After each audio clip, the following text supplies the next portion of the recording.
Across the land, you'll see no shortage of wondrous religious buildings, and whether we designate these buildings as shrines or basilicas, cathedrals, monasteries, and the many other names that we have in many languages for these great religious structures, we find something alluring about the concept of the monastery. Our official history tells us that the monastic lifestyle, or a group of individuals, whether it's men, women, or whoever, going to isolate themselves from society and living the spiritual life, is a very alluring concept. Yet, many monasteries are known for being in vast, isolated locations and very remote at the same time. What is it about monasteries that appeals to us when we study them? And why is it that monasteries seem to have an entirely different function behind them, especially when we consider their connections to the old world? Today we're going to explore the monastery, or the Reset Outpost. I'm no sorcerer. I don't gladly test your steel, old friend. We look at our five eras theory as a way of visualizing how the old world might have transitioned between major civilizations. Each significant era is separated by a reset, and something that we consider a hard reset. Now, is a reset a natural event? Is it an artificial event? Or is it some combination of natural and artificial events? It may well be both, and indeed we have evidence that it's both. Natural destructive events, plasma fire, storms, flooding, and many other things that we may not understand, but there could also be an artificial component behind it. The aspects of conflict and technology we may not be able to understand at this point that was inflicted on previous civilizations in order to completely destroy them. Each reset, though, began another era with a rising of the sun or a rising of civilization again. It's a cyclical aspect that we see. But where did these ideas originate from? Whether these resets were caused by natural forces or they were natural forces augmented by conflict, it's safe to say that it did result in a civilization requiring a rebuilding, as every single civilization, and whether there were multiple civilizations, which it appears there were in certain eras, they always had to be rebuilt. And indeed, the reset represents a complete loss of knowledge or awareness of the previous civilizations. Now, how would that awareness or how would that knowledge have been preserved? Because we do have indications that there are aspects of knowledge that have been preserved from the very beginning, or the foundation eras, the start of our actual timeline. And it's indeed these explorations we're trying to find explanations for how these timelines may exist. And perhaps that knowledge was preserved by monasteries. Monasteries were actually reset outposts, where knowledge and the awareness of civilization was to be preserved, and then certain aspects of it to be applied in the subsequent era. And where do these ideas originate from? We start by examining the novel A Canticle for Leibowitz, which is where many of these ideas came from. A Canticle for Leibowitz is a science fiction novel from the 1950s, written by Walter Miller. Walter Miller Jr. was a World War II veteran. He had served as part of a bomber crew as a tail gunner primarily, and found himself beset by difficulties after bombing Monte Cassino and a Benedictine abbey in Monte Cassino in Italy. Certainly not the first individual to experience post-traumatic stress disorder, at least that's what a fellow science fiction author said that he had. He seemed to use his experience, though, to glean an entirely different understanding behind the concept of monasteries. A Canticle for Leibowitz is a science fiction novel that's set in the future that talks about the cyclical nature of history. Indeed, it posits a society that destroys itself with a nuclear war, and in this point, look at a nuclear war as a placeholder for a reset, and indeed you can see a nuclear war as a reset. But whatever the means, it does establish the paradigm of a civilization that resets itself, whether natural or artificial means. And the primary focus of A Canticle for Leibowitz is how monasteries, monks, manage to preserve knowledge and then pass it on to subsequent civilizations. And it happens time and time again throughout the course of the novel, which looks at three particular frames of time, or an entire era. And indeed, somehow, Walter Miller had some sort of idea of this paradigm that he developed after his traumatic experiences in World War II, where he was able to display how monasteries, and what we're told was an aesthetic lifestyle choice, was actually a necessary lifestyle choice in order to preserve knowledge. And if you think about the actual isolated nature of monasteries and the fact that many of them are in very remote locations, suddenly it makes a lot more sense. if a previous civilization was aware of the fact that its destruction was imminent, then perhaps this was part of what they set up as a means of preserving their knowledge. Now, what we don't understand, though, is exactly how the resets occurred or what was really behind them, if they are natural or artificial. And indeed, that's a discussion that will continue through our explorations. There does seem to be some indication, though, that there was awareness of a pending disaster, because we did explore the reset compounds, or compounds that we believe were repurposed into asylums, primarily in the 1800s, after the last reset. We look at the layouts, though, of many abbeys, or the monasteries, and we can see that these monasteries were, again, well equipped in order to survive the difficult conditions after a reset. Indeed, when you have the collapse of society and the collapse of infrastructure, simple logistics suddenly become a problem. We also saw that in the recent science fiction series Babylon 5, at the end of the 4th season, the season finale Deconstruction of the Falling Stars paid tribute to A Canticle for Leibowitz, where it also talked about the destruction of a civilization through a flame deluge or a nuclear fire, and the monasteries had to be responsible to maintain knowledge, although we're told that within the Babylon 5 universe, the monasteries that maintain knowledge were actually run by an interstellar group called the Rangers. But the principle is all the same: the preservation of knowledge through the cyclical destruction, or one era to the next. And indeed, these are many of the ideas that inspired the template that's used to try to understand how our land actually works and how previous civilizations rose and fell. Indeed, the mainstream does agree with a lot of these aspects, although, oddly enough, they try to explain to us that many of the monasteries were constructed after the Renaissance, or the rebirth of civilization, which is somewhat problematic when we consider what we're told actual events were occurring. Looking at the Canticle for Leibowitz, we can see how the very nature of the land was changed after one of these flame deluges or resets. And indeed, it seems to explain why you have particular types of terrain and geographical areas, and where they're located and why they're located where they are. In fact, if we consider the Mojave and the Sonoran deserts, why exactly do we have deserts in that particular location? And many will say, well, that's simply the way the natural course of the evolution of the land caused those types of landscapes to be there. That's why you have arid terrain. It's not because there's any terrifying event that occurred in the past that may have caused the land to be very arid. And yet there's other indications that when you actually go out there and walk the land, especially the Mojave or the Sonoran deserts, you can see that's very much not the case. Monasteries always tend to be very beautiful and isolated, with well-constructed buildings that once again seem to defy the logistical limitations of the time frame in which they were constructed. Indeed, look at this particular monastery with this very advanced tower that almost looks like a miniature cathedral of learning. And you'll find no shortage of examples in some of the larger basilicas and cathedrals, which are also found on monastery grounds, with great columns and domes, and it's as though there was no limitation. What was monastic life really like, though? A lot of us think of monastic life as just a series of monks or individuals who decide to isolate themselves from society, and indeed, that's the notion that's reinforced to us in a lot of our mainstream learning. Yet, there seems to be some elements of truth to this, although what it appears that we don't have a clear understanding of is why this was done. We often believe that the monastic life of living separate from society was something that appealed to people because things were just so terrible in the Dark Ages. Although we talked about the fact that monasteries are present in most of the major religions across the land, and even in the major religions that don't have monasteries, they do practice the aspect of having very isolated religious shrines or areas. So it seems as though the paradigm or the pattern is quite prevalent, and that's why it draws our attention. Consider the novel The Name of the Rose, written by Umberto Eco. And the Name of the Rose gives us a very good idea of what life was like within the monastery. Now, the novel was actually set during what we're told is the Dark Ages, well before the Renaissance in Italy.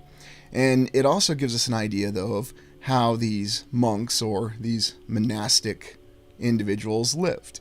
What we find, though, in this isolated monastery that these two monks, one played by Sean Connery and the other by Christian Slater, remember when he showed up in every film in the 80s and the early 90s? They visit this monastery to try to solve a murder. And we see a very interesting conflict between the fact that the society of the religion at that time is very superstitious, and of course they believe in the intervention of the devil everywhere. And the main character, William of Baskerville, played by Sean Connery, is a more enlightened individual. He's supposed to be an embodiment of the supposedly real historical character, William of Ockham. And yes, many people love to bandy about the aspect of Occam's razor, saying that oftentimes the simple explanation tends to be correct. And I believe that particular line of thinking myself. And one of the elements of Occam's razor that I will share with all of you is that people tend to defer to authority, and people tend to believe and think as they're told to believe and think. And therefore, I certainly support the concept of Occam's razor. What we see, though, in the Name of the Rose is the very layout and the function of monasteries, that they were dedicated to preserving knowledge. Indeed, the most valuable aspect of the monastery explored in the novel and the film The Name of the Rose is the library. The library is a treasure trove of collected knowledge. Now, according to the mainstream account, we're told that the knowledge of the Greco-Roman world, or the Roman-Greco world, was valued, and yet at the same time, the individuals who ran the monastery and the more senior religious clerics did not support the aspect of the Greco-Roman world. The main reason being is that they were fearful of comedy, allowing people to laugh. And according to the primary antagonist in the novel and the film, the Honorable Yorgi, they didn't want people to laugh, because if people laughed, then they wouldn't be fearful. And if they weren't fearful, then they would not seek their total obedience to God, or as it were, the church. The novel is quite revelatory in the fact that it gives us examples of how knowledge can be preserved. We also see that the monastic lifestyle is all about living the aesthetic lifestyle. Every action that you do from sunup to sundown is controlled. There's a series of formalities and ceremonies that take place, and life is very controlled. Now, the real explanation, though, is why would life be very controlled? If these were simple aesthetic religious decisions that people made at the time, how exactly would this be appealing? Especially when we also see that the Name of the Rose also considers the natural human desires and how they conflict and clash with the religious focuses. We also see that William of Baskerville has older technology that he employs to help him in his search for truth and knowledge. And yet many of the other monks seem quite abhorrent to the use of more modern technology for other reasons. It's a very fascinating clash and examination when you look at the Name of the Rose, but it does give you the idea of what monastic life was really like. Imagine if you had these groups of individuals who were selected to live in very remote areas, and in a previous civilization their entire function was to live a very controlled lifestyle in order to preserve knowledge, in order to ensure that something of the previous civilization would survive to the future civilization. When we look at the overall ideas that are presented, both in the novel of The Name of the Rose and in the novel A Canticle for Leibowitz, we see that the very concept of monasteries can suddenly be quite different. However, there's also the element of the fact that they are very controlled. The lifestyle and the conduct of the individuals that go to the monasteries are very controlled. And suddenly we understand that certain elements of previous civilizations can be preserved, and some brought about to the new civilization, while other elements, those that may not be considered, how shall we say, desirable for dispersion or dissemination in a new civilization, they are suddenly edited, they are removed. And when we look at the very nature of how monasteries are run, both historically and currently, we can find many examples of certain elements of knowledge that are preserved and other elements that are lost. Indeed, considering the aspect of the libraries that are spread across the land, how much knowledge do we genuinely believe was preserved from the old world or the previous civilizations? When you look at some of the remote locations of these very impressively built monasteries and what various building functions that we have, we can see that there was a very dedicated effort. A dedicated effort to try to preserve something of the civilization. And indeed, it's up for speculation in terms of whether those in authority were doing this intentionally to try to preserve their civilization, Or were they read in on a part of a greater plan, that it was all about simply preserving that which they wanted to preserve and discarding that which they did not want to bring about to a new civilization? Well, that's something we can certainly debate. Although, what it does appear to be obvious is that very little actual information is shared even with those that are in positions of authority. It's much easier to control individuals, especially if you share erroneous or inaccurate information with them. Indeed, one of the most effective ways to control a society is to share two different sets of conflicting, inaccurate information, and then keep the groups constantly in conflict with one another. No one will ever ask the right questions, and they'll be more concerned about being correct than actually searching for knowledge. Indeed, in the novel and the film The Name of the Rose, the Honorable Yorgi is one who fanatically supports the concept of people not laughing, because people need to be afraid. People need to be in conflict. People constantly need to be not searching for the answers that they are searching for and focused on the difficulties of life. Indeed, if we look at every single element in our society, every time we read the news, everything is about something to keep us distracted from searching for answers and truth. There are many historical examples of those that posed as people in authority who were genuinely searching for truth, when in fact they were only seeking to mislead people. This is one of the main reasons why one of the themes that I constantly repeat on this channel is that people need to learn to trust themselves, and they need to search from truth from within. Whatever happened with the monasteries, there is no shortage of very spectacular and isolated remote structures that are associated with them. There seems to be an abundance of evidence that these monasteries were indeed constructed to endure for long periods of time and natural and perhaps artificially made forces of destruction. We can see that in the monasteries, whether we look at the monasteries in the Himalayas, the Balkans, Europe, and even the aspect of monasteries within the United States. Yes, there are examples of monasteries within the United States, and we even consider the strange name for Des Moines, or the River of the Monks. And here in Spain, as we fly over this very interesting natural terrain feature with the nice stacked rocks on the top of it, we'll find one of the greatest examples of a monastery across the land. And I thought we would end this exploration by looking at one of the most profound examples, and perhaps the greatest monastery in the land. I really can't get enough of this natural rock formation. It's just amazing what the forces of nature can do. Well, there are many natural rock formations that we can't easily explain. Let's take a look at the greatest monastery in the land. We look at the Monasterio de El Escorial, built 1563 to 1584 by Philip II, King of Spain. It functions as a monastery, basilica, royal palace, pantheon, library, museum, university, and hospital. Really, there wasn't a single building function aside from perhaps factory that we have for this incredible edifice. Now, it should be noted that it's built on the outskirts of Madrid. It is nowhere close to the city center. Quite fascinating for something that's supposed to be a royal palace. A slew of purposes behind this particular structure, and yet we're told that this impressive structure is actually a monastery. Now let's really think about this. What makes more sense?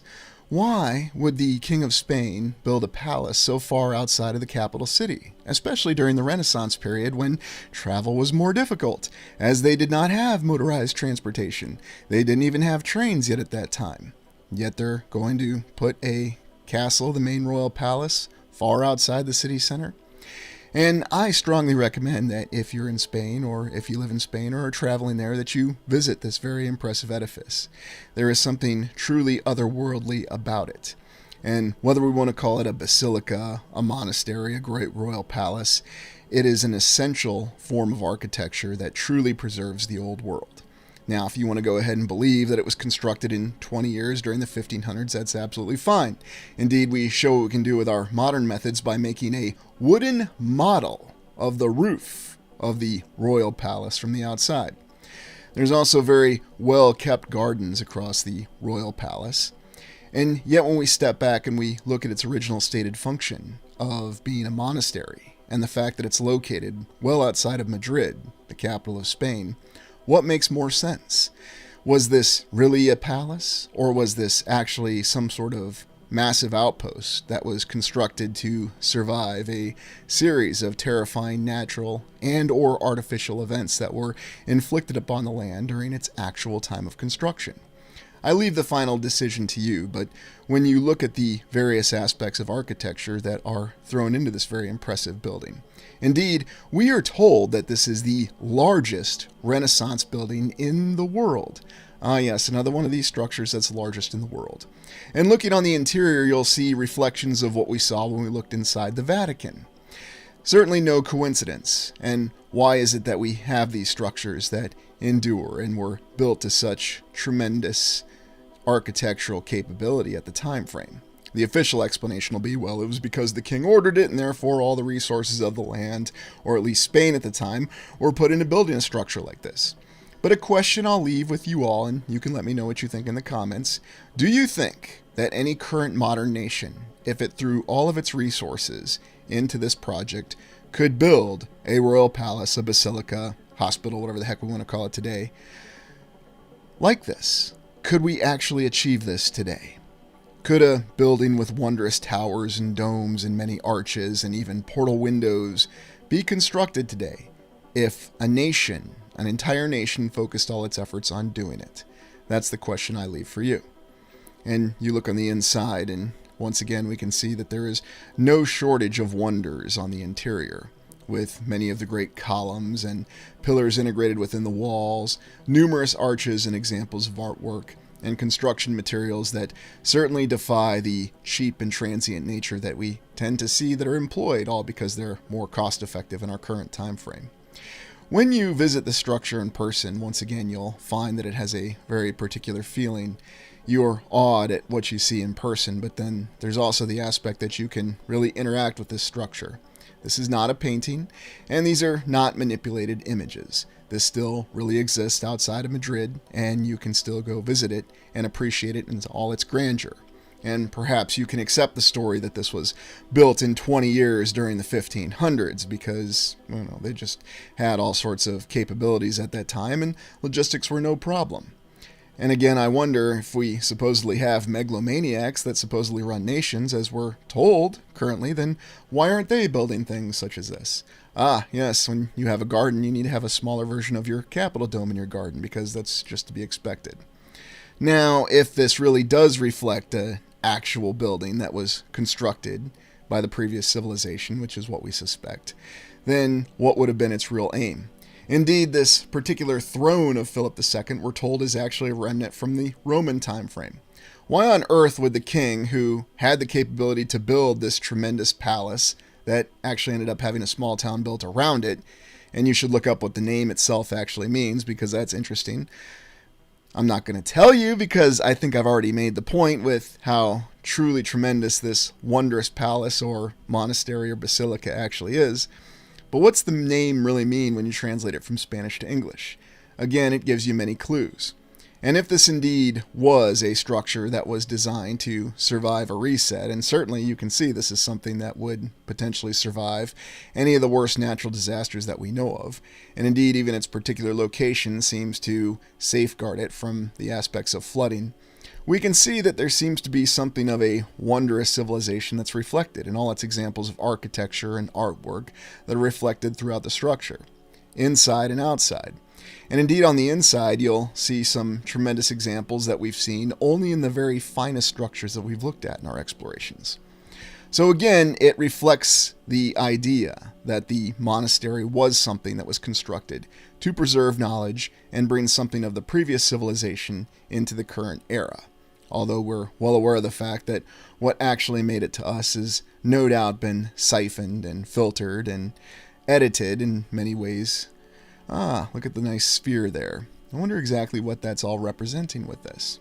And indeed, one of the most visited memorials in all of Spain is located in this small town that allegedly grew up around this monastery. Very impressive architecture, and we even have a painting of it. Of course, we don't have a construction painting, but what's that going to prove? Well, thank you for joining me. Please like, comment, and subscribe, and be sure to tune in tomorrow for History They Want You to Forget.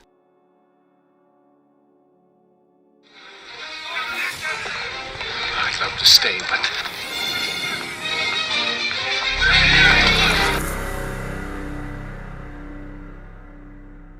Through our explorations, we've seen many examples of what we would consider reset compounds.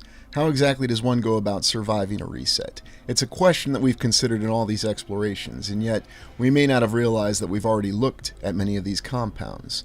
Now let's look at them directly. I'm no sorcerer, but I'll gladly test your steel, old friend. In the 5 eras theory, we spend a lot of our exploration time between the 4th and the 5th era, and this is because we have the most remaining evidence. We have to consider that the 4th era, or the civilization that preceded ours that we call Tartaria on this channel, had advance warning of the pending collapse of their civilization and their society. And indeed, looking closely at the 4th era timeline itself, we see in the 3 phases the final phase concluded with its decline and fall. They clearly knew that their civilization was falling.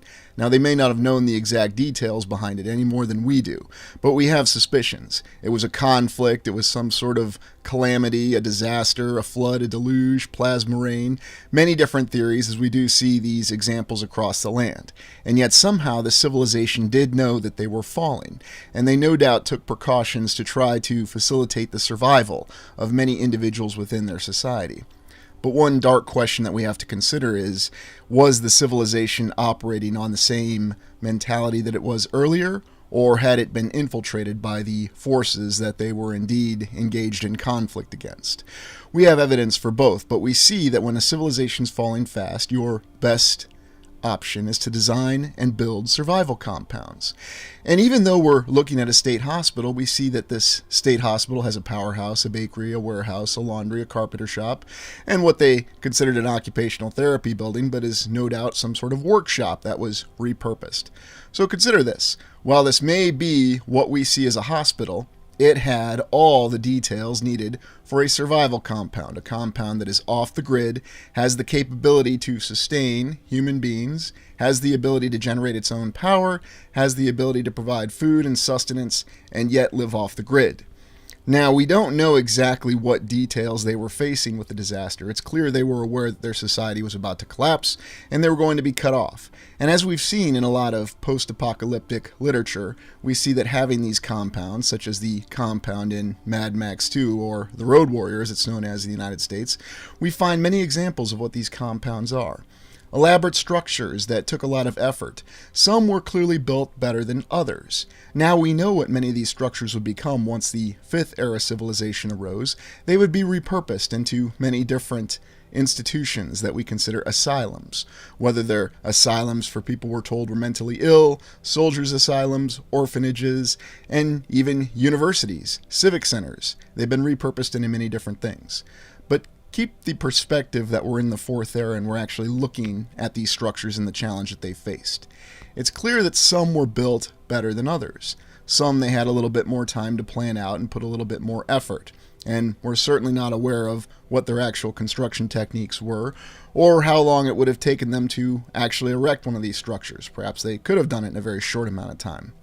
But we do see a variance in the quality of construction and also the number of buildings. For example, this isolated asylum in Kansas no doubt could have been an effort by the locals at the time, at the end of the 4th era, to try to establish some sort of survival building, and that's why we see some that are isolated. Or perhaps the subsidiary buildings were torn down or lost over time. The reason we have so much evidence, though, with these compounds is that you tend to see a large group of old world buildings that are all kept together. And this suddenly explains all these asylums and the well-constructed main building that they have, along with all the subsidiary buildings, having their own power source, their own ability to live off the grid, generate food, water, and sustain people for an indefinite period of time. Many are also geographically isolated. And because of that, that's probably the reason why we could say that they were originally intended to be survival compounds.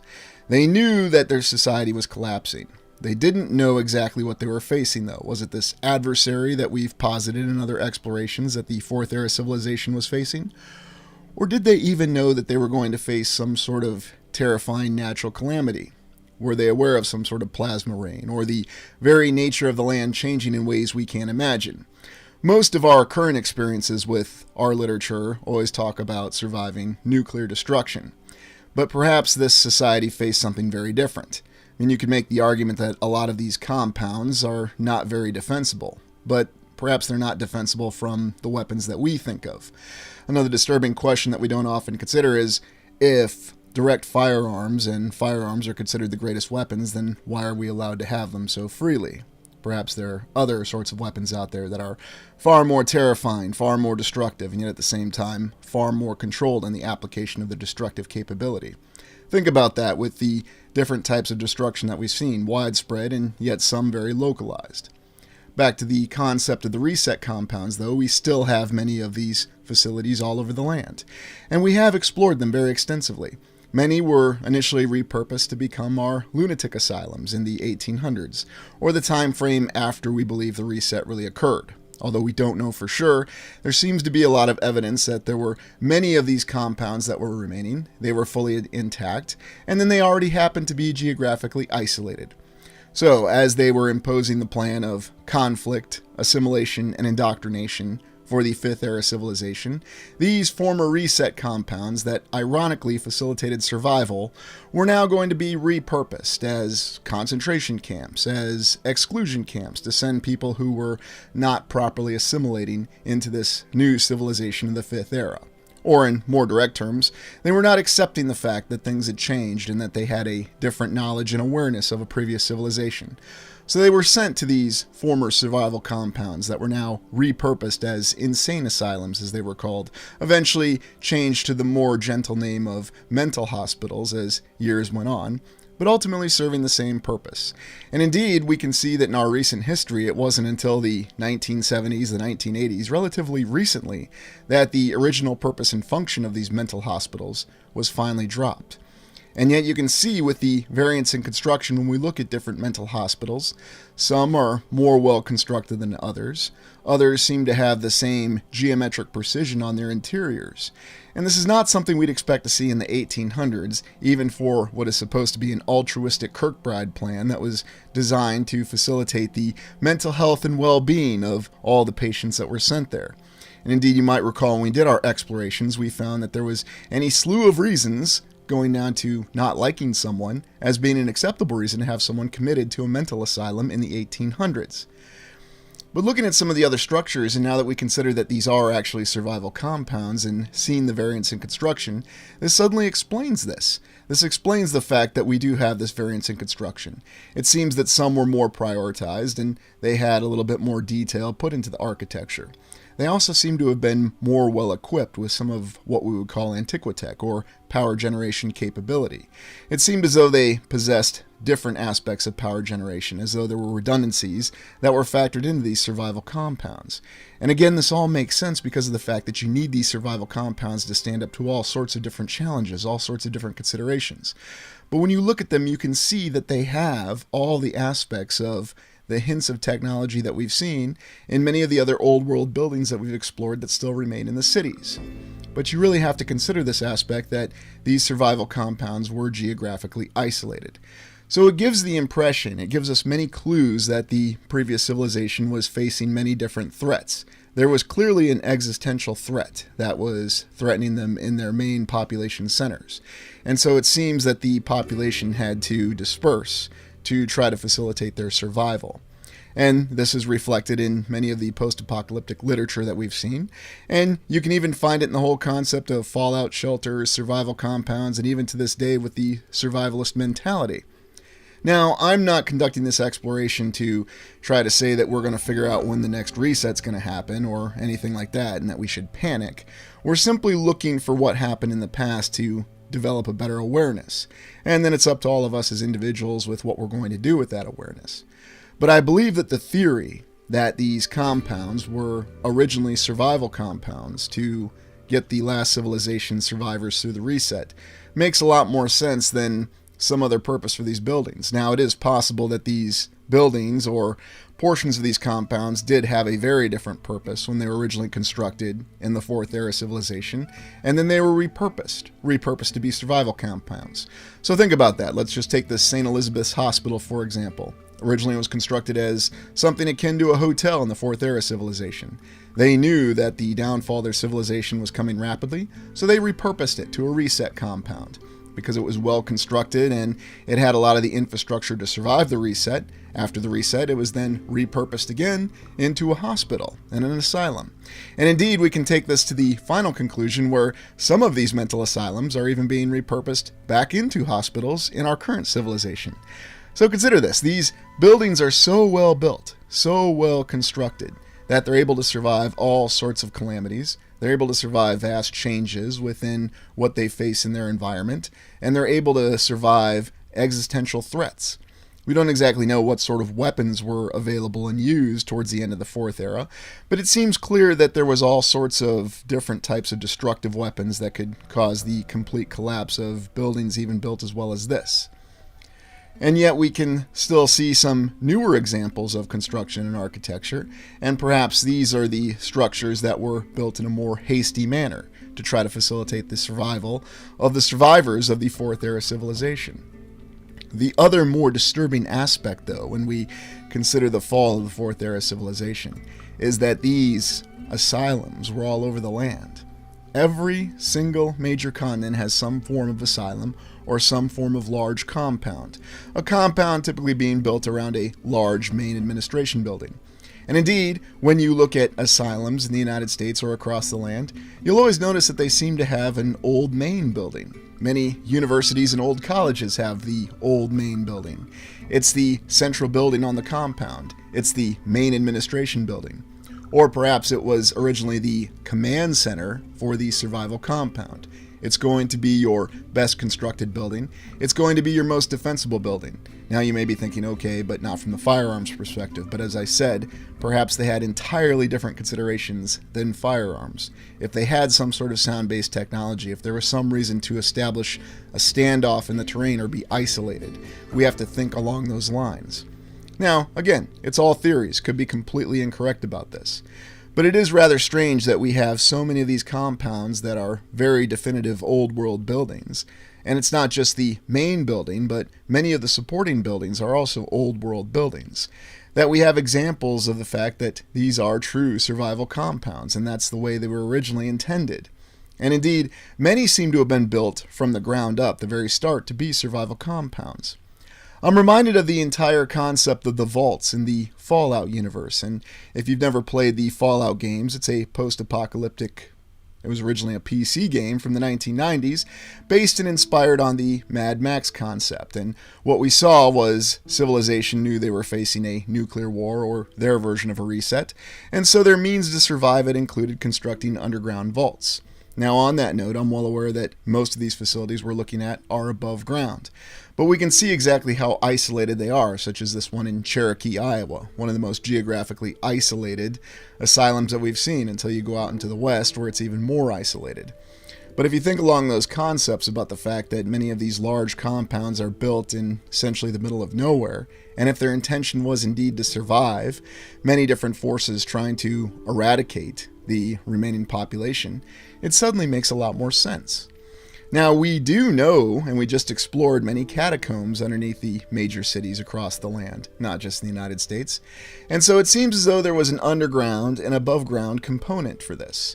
Now, in a more insidious note, could it have been possible that there were people who were taken into these compounds, and much as we saw in the plot line of the Fallout series, the vaults were actually not truly for the survival of people. They were merely to take people to experiment on them in many different sort of crazed social and medical experiments. And yet, ironically, we'd also see that these compounds, once they are repurposed into asylums, that's exactly the function that they served. And so what it gives us a clue towards is that perhaps the Fourth Era civilization, their leaders, their administration, had already been infiltrated by the forces that they were battling. And indeed, we suspect that's the reason for their collapse. When you look at how well constructed the compound, or the mental asylum, or the hospital as it's known now in Cherokee, Iowa truly is, while considering how isolated this location truly is, it gives many different clues to what was going on. We can see that there was some very definitive effort put into its construction. It was to survive a long time, and it still stands to this day, the entire structure and the entire compound. And yet the geographical isolation, it's a terrifying concept to imagine a scared population facing their extermination trying to seek solace. And yet, when we see the many fortresses and many of the hasty efforts that still exist to this day, that we know would do no good against an invading army, because an invading army could simply isolate them and engage in siege warfare and starve out the population. Unless, of course, many of these compounds were well equipped. Many of the fortresses that we see were equipped to survive for an indefinite number of years, or they had the ability to sustain themselves. It points to many different possibilities, and we're going to be exploring exactly what we believe happened towards the end of the Fourth Era civilization, because we do have many clues, as I said, that indicate that they were facing an existential threat. Now, looking at the Independence Hospital in Independence, Iowa, we see probably one of the most finest constructed facilities or survival compounds. And I wanted to zero in on this one because we did actually do an on-site exploration, and it's probably the best example of a reset compound that had a lot of effort put into it. And looking initially, what we're told is that the exterior walls of this facility are constructed of what's called Anamosa limestone. Now consider this. The official history tells us that this was originally built as a mental asylum in Iowa in the 1870s. And there was a vast need for it because the original asylum in Mount Pleasant, Iowa, which is in the southeastern portion of the state, was overcrowded. So somehow they managed to build not just this main administration building, but this entire compound with its own power generation capability and ability to live off the grid. Yes, in the 1870s, we're told, although, of course, the official history will tell us that the subsidiary buildings came later, with this sort of interior on it. Does this really make any sense if they're going to put this kind of effort into an asylum that they have a rapid need for? Or does it make more sense that this was either built from the ground up to be a reset compound, or perhaps this was some sort of wondrous hotel or retreat in the Fourth Era civilization that was repurposed into a reset compound, and then after the reset it was repurposed again into an asylum. Indeed, when you look at many of the images and you see just how well constructed the interior of this building is, having this sort of theory suddenly explains a lot of these conflicting aspects that we see with these mental asylums. And you could apply the same paradigm to universities, civic centers, any sort of compound across the land. There's also the underground aspect. Considering how the underground is facilitated in the Independence Hospital or the Independence Asylum in Iowa, it makes a lot more sense that someone would use this to try to facilitate their survival, that there was some reason that they couldn't be outside or above ground. This compound actually gives you the ability to attend to both. You can be above ground or you can be below ground, and you have the capability to survive whatever threats that you're facing.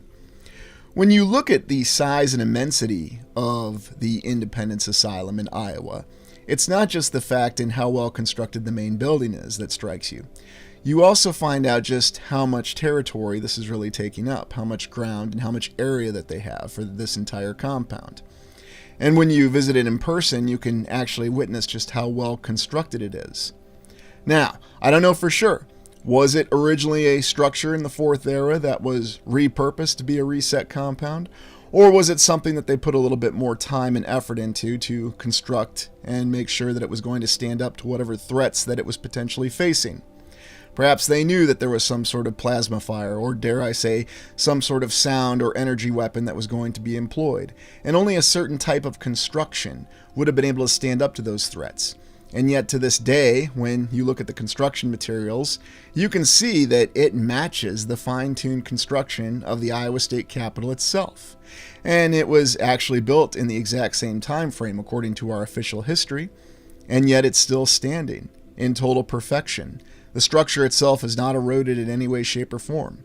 And we're well aware that this far north in Iowa, it faces challenges from the weather every year. And let's not forget about the tornadoes, the difficult winters, and many other aspects.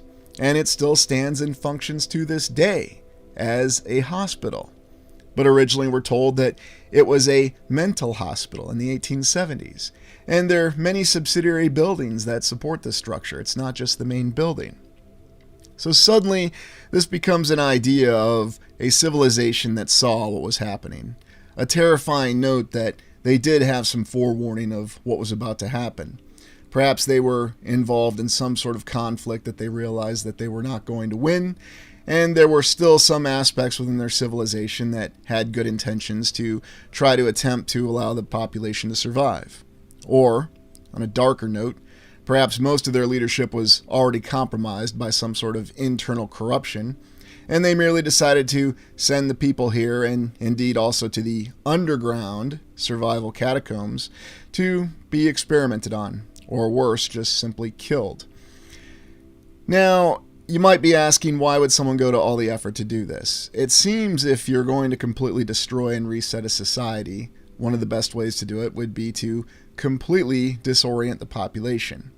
And one of the things we have to consider that we haven't, because it's frankly not exactly an optimistic consideration, is that the examinations on the population that were done before the reset. That the dark intentions were employed even before the complete collapse of the Fourth Era civilization. There seem to be a lot of indications that many of the main institutions and the infrastructure of the Fourth Era civilization had already been infiltrated and corrupted. Because if they really had the capability to build these buildings, and they really had the concept of unity within their civilization, then they should have been able to fend off this threat. And indeed, we do suspect that they did win the first conflict, and that was in the second phase of the Fourth Era civilization. We call it Tartaria on this channel, but that's just simply a name association. At the end of the day, we don't know exactly what their civilization was called, or even what language they spoke. And maybe they only spoke one primary language. Or maybe they had an entirely different means of communicating that we don't understand. But we still see these structures standing, and they defy our ability to replicate to this day. Now, you'll have some people that'll argue that, yes, we could achieve building structures like this. Really? Could we? You also need to examine the construction materials when you're on these old asylums, and Independence Hospital in Iowa is one of the best examples, because it's not just the main building, but you have multiple buildings that show more advanced construction techniques that are holding up just perfectly to this day. And on the sidewalk just below where you're walking here is one of the main tunnels that connects the primary administration building to one of the subsidiary buildings. So it's very clear that they put a lot of effort into this structure. And it seems to me that this was something that was built from the ground up as a reset compound. Now, I could be wrong, but the fact that there's so much thought put into the infrastructure, the layout, and the life support capabilities for this particular compound, it does support those conclusions. And it suddenly comes across as a more darker aspect for what's really behind these reset compounds. There's also the example of St. Coletta, one of the channel's very first explorations, and now that I go back and consider that with different eyes and what we've learned in our explorations, I realize that St. Coletta was another reset compound. Perhaps not as well constructed as the one in Independence, Iowa, but it seems to have been designed from the ground up as a reset compound. Because it does have its own power source, it does have its own ability to live off the grid. We're told that it was founded by the Sisters of St. Francis of Assisi, and it was originally supposed to be a school to assist with developmentally challenged children. But we can see when we look at the exploration footage that there are many different structures that show many different construction styles. Now, is it possible that when it was repurposed into a school to support and assist developmentally challenged children that they added a few buildings with the Fifth Era construction capabilities? Absolutely. Does that happen in every single university and every single compound that were originally survival compounds or reset compounds? You better believe it. Because everywhere you look, you can see different forms of construction. You can tell where the old world buildings really are. So these reset compounds serve a multitude of purposes for us now as we conduct these explorations and try to put together the pieces of what we had with our Fourth Era civilization going in the Fifth Era civilization.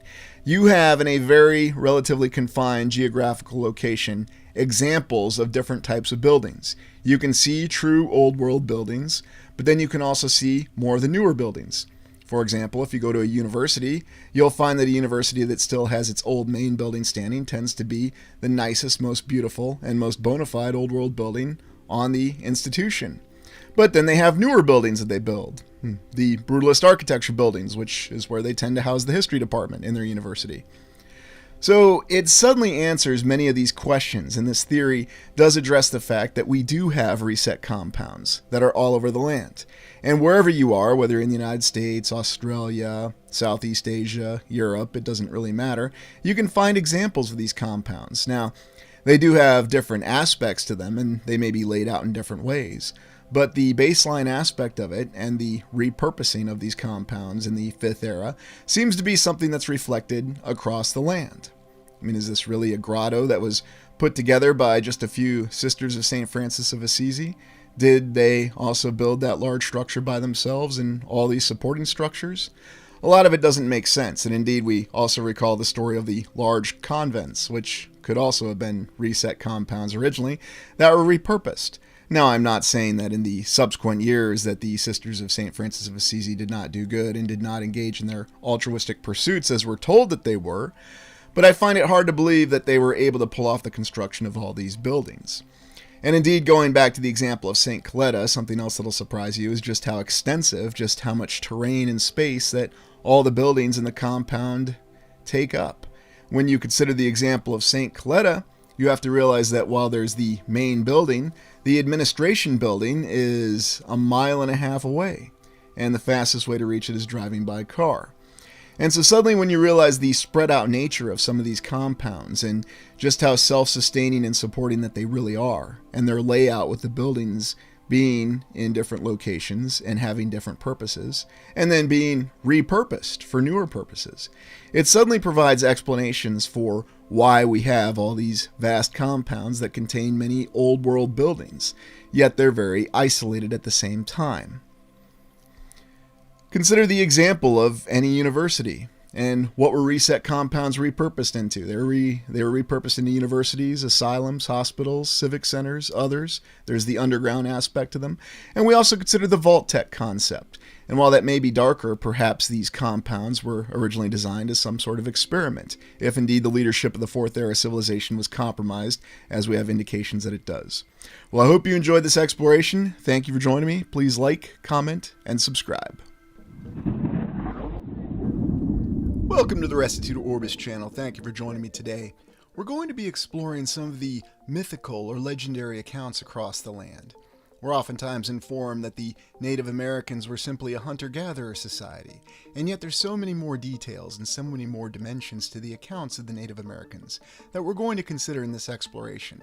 They seem to be tied a little bit more closely to the land, and there are many more different origin accounts and legends that they possess through their oral traditions. Now, granted, as we explore these oral traditions, we're going to keep in mind that many may not have been transmitted to us directly. I would prefer to actually have a Native American account these lost tales of the old world to us directly, and if there's a demand, we'll do that. But I think there's some wonderful details that we need to consider as we explore the lost tales of the old world.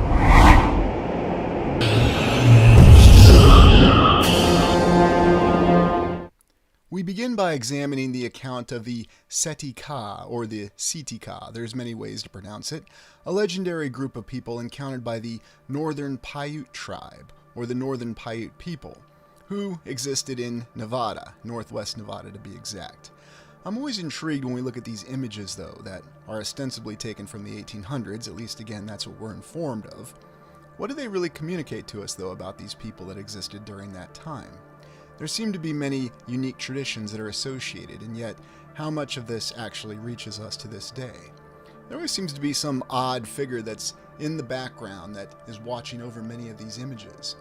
And what's really going on with a lot of this background? How developed is this civilization that they actually took this picture in? It paints many different conflicting images and accounts that we have, and one of the reasons that the Seti Ka are intriguing.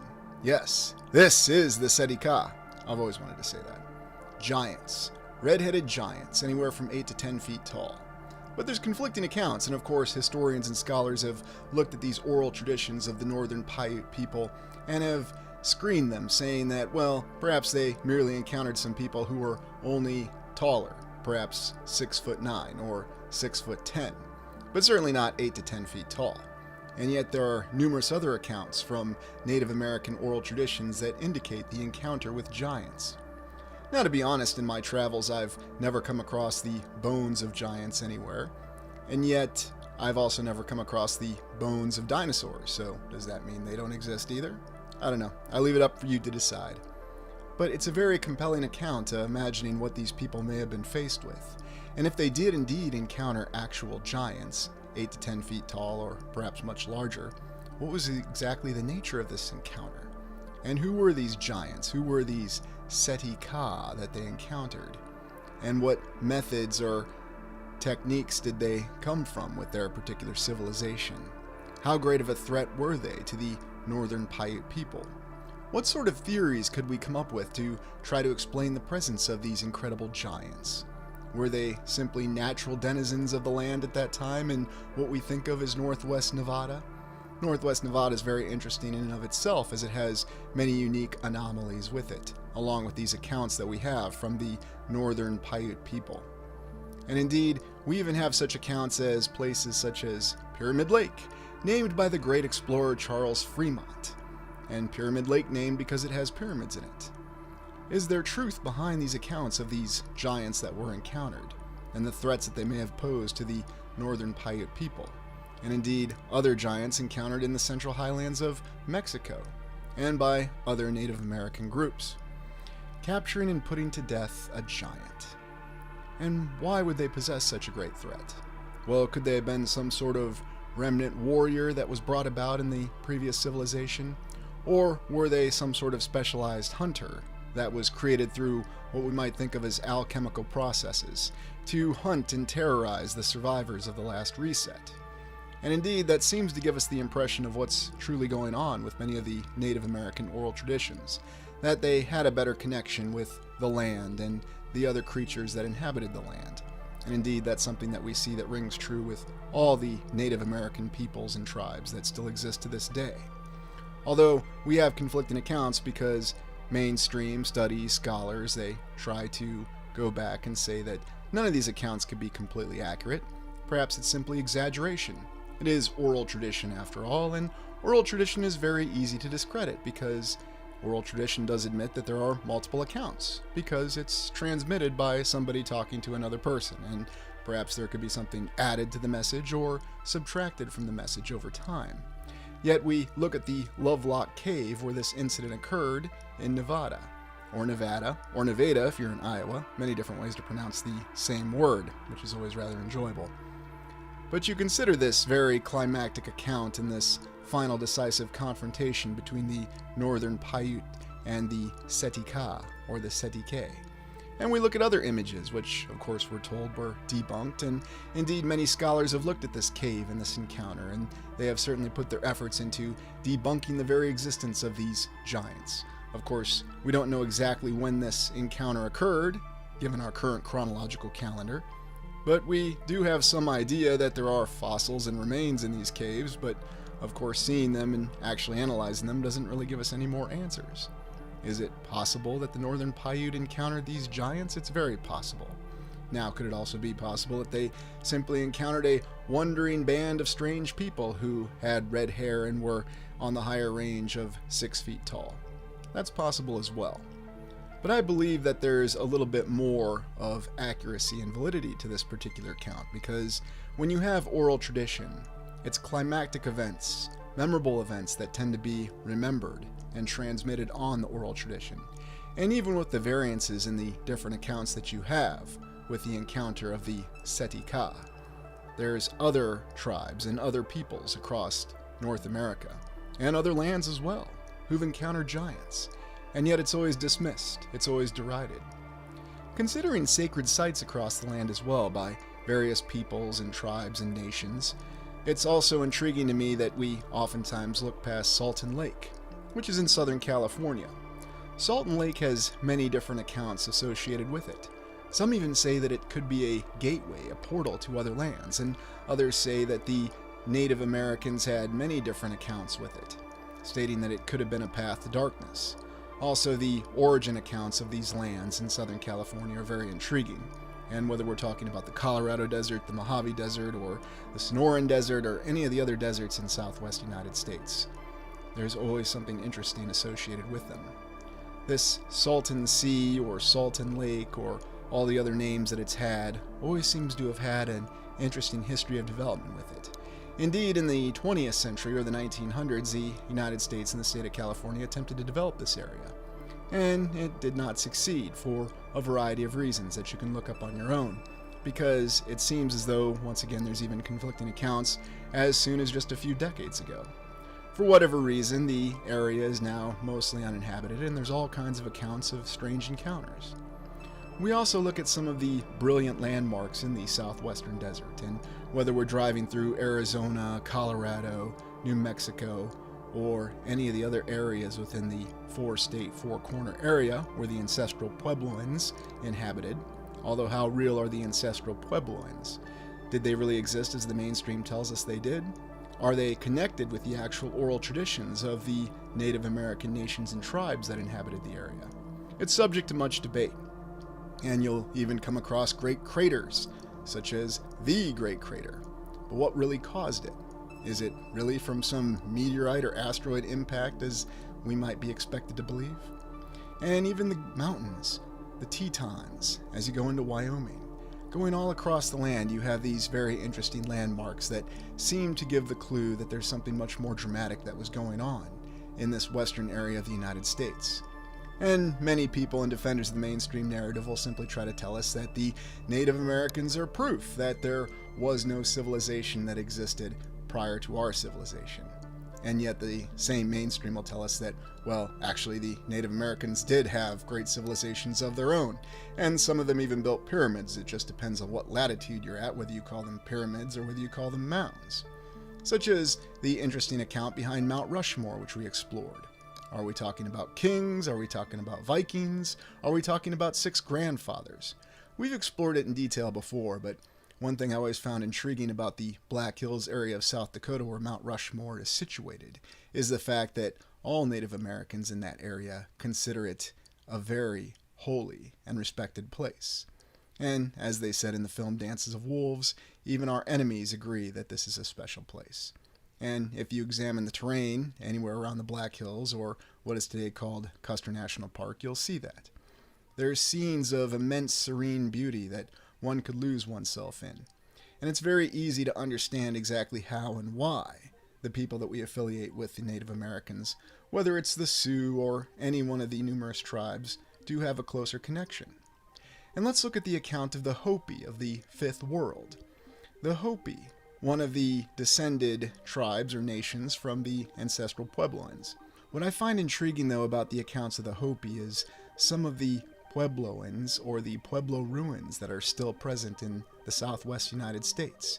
And whether we're in southwest Colorado or anywhere else, you'll see that there's some very dramatic ruins there that give you the impression of settlements that were very well constructed and planned out.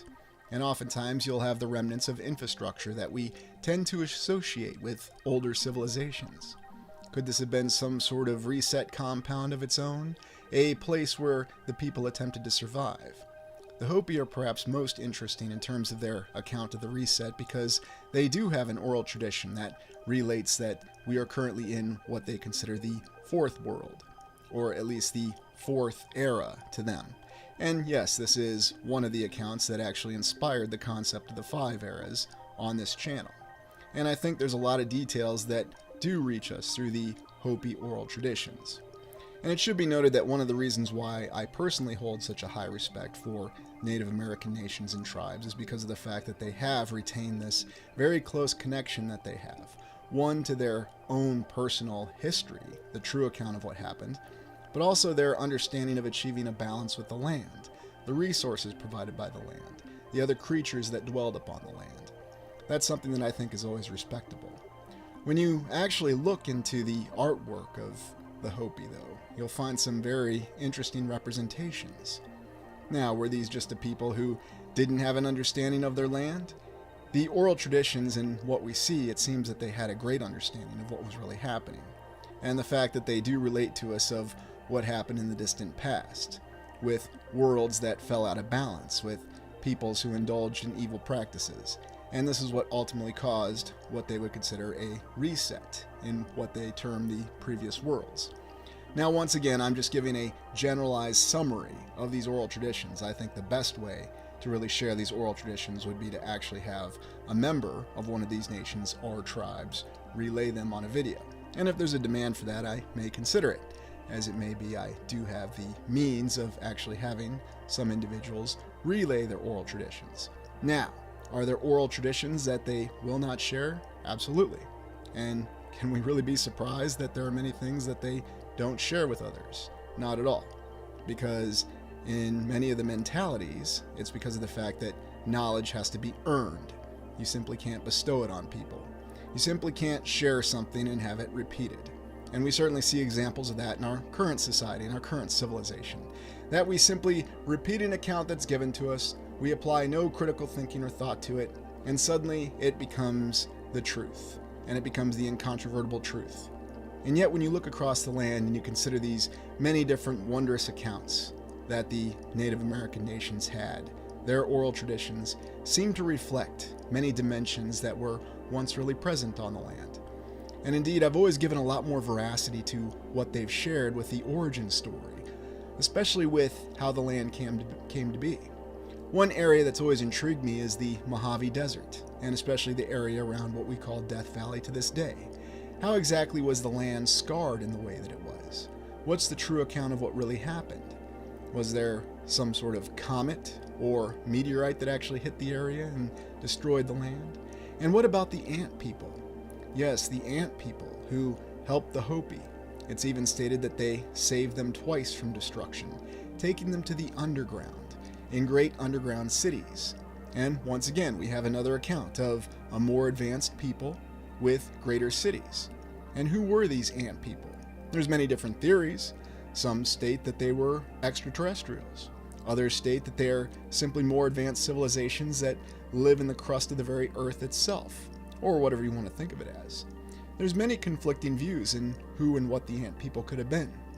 But the fact that there's this spiritual resonance that you see that still endures with these oral traditions today, and the simple fact that they're still remembered and recounted.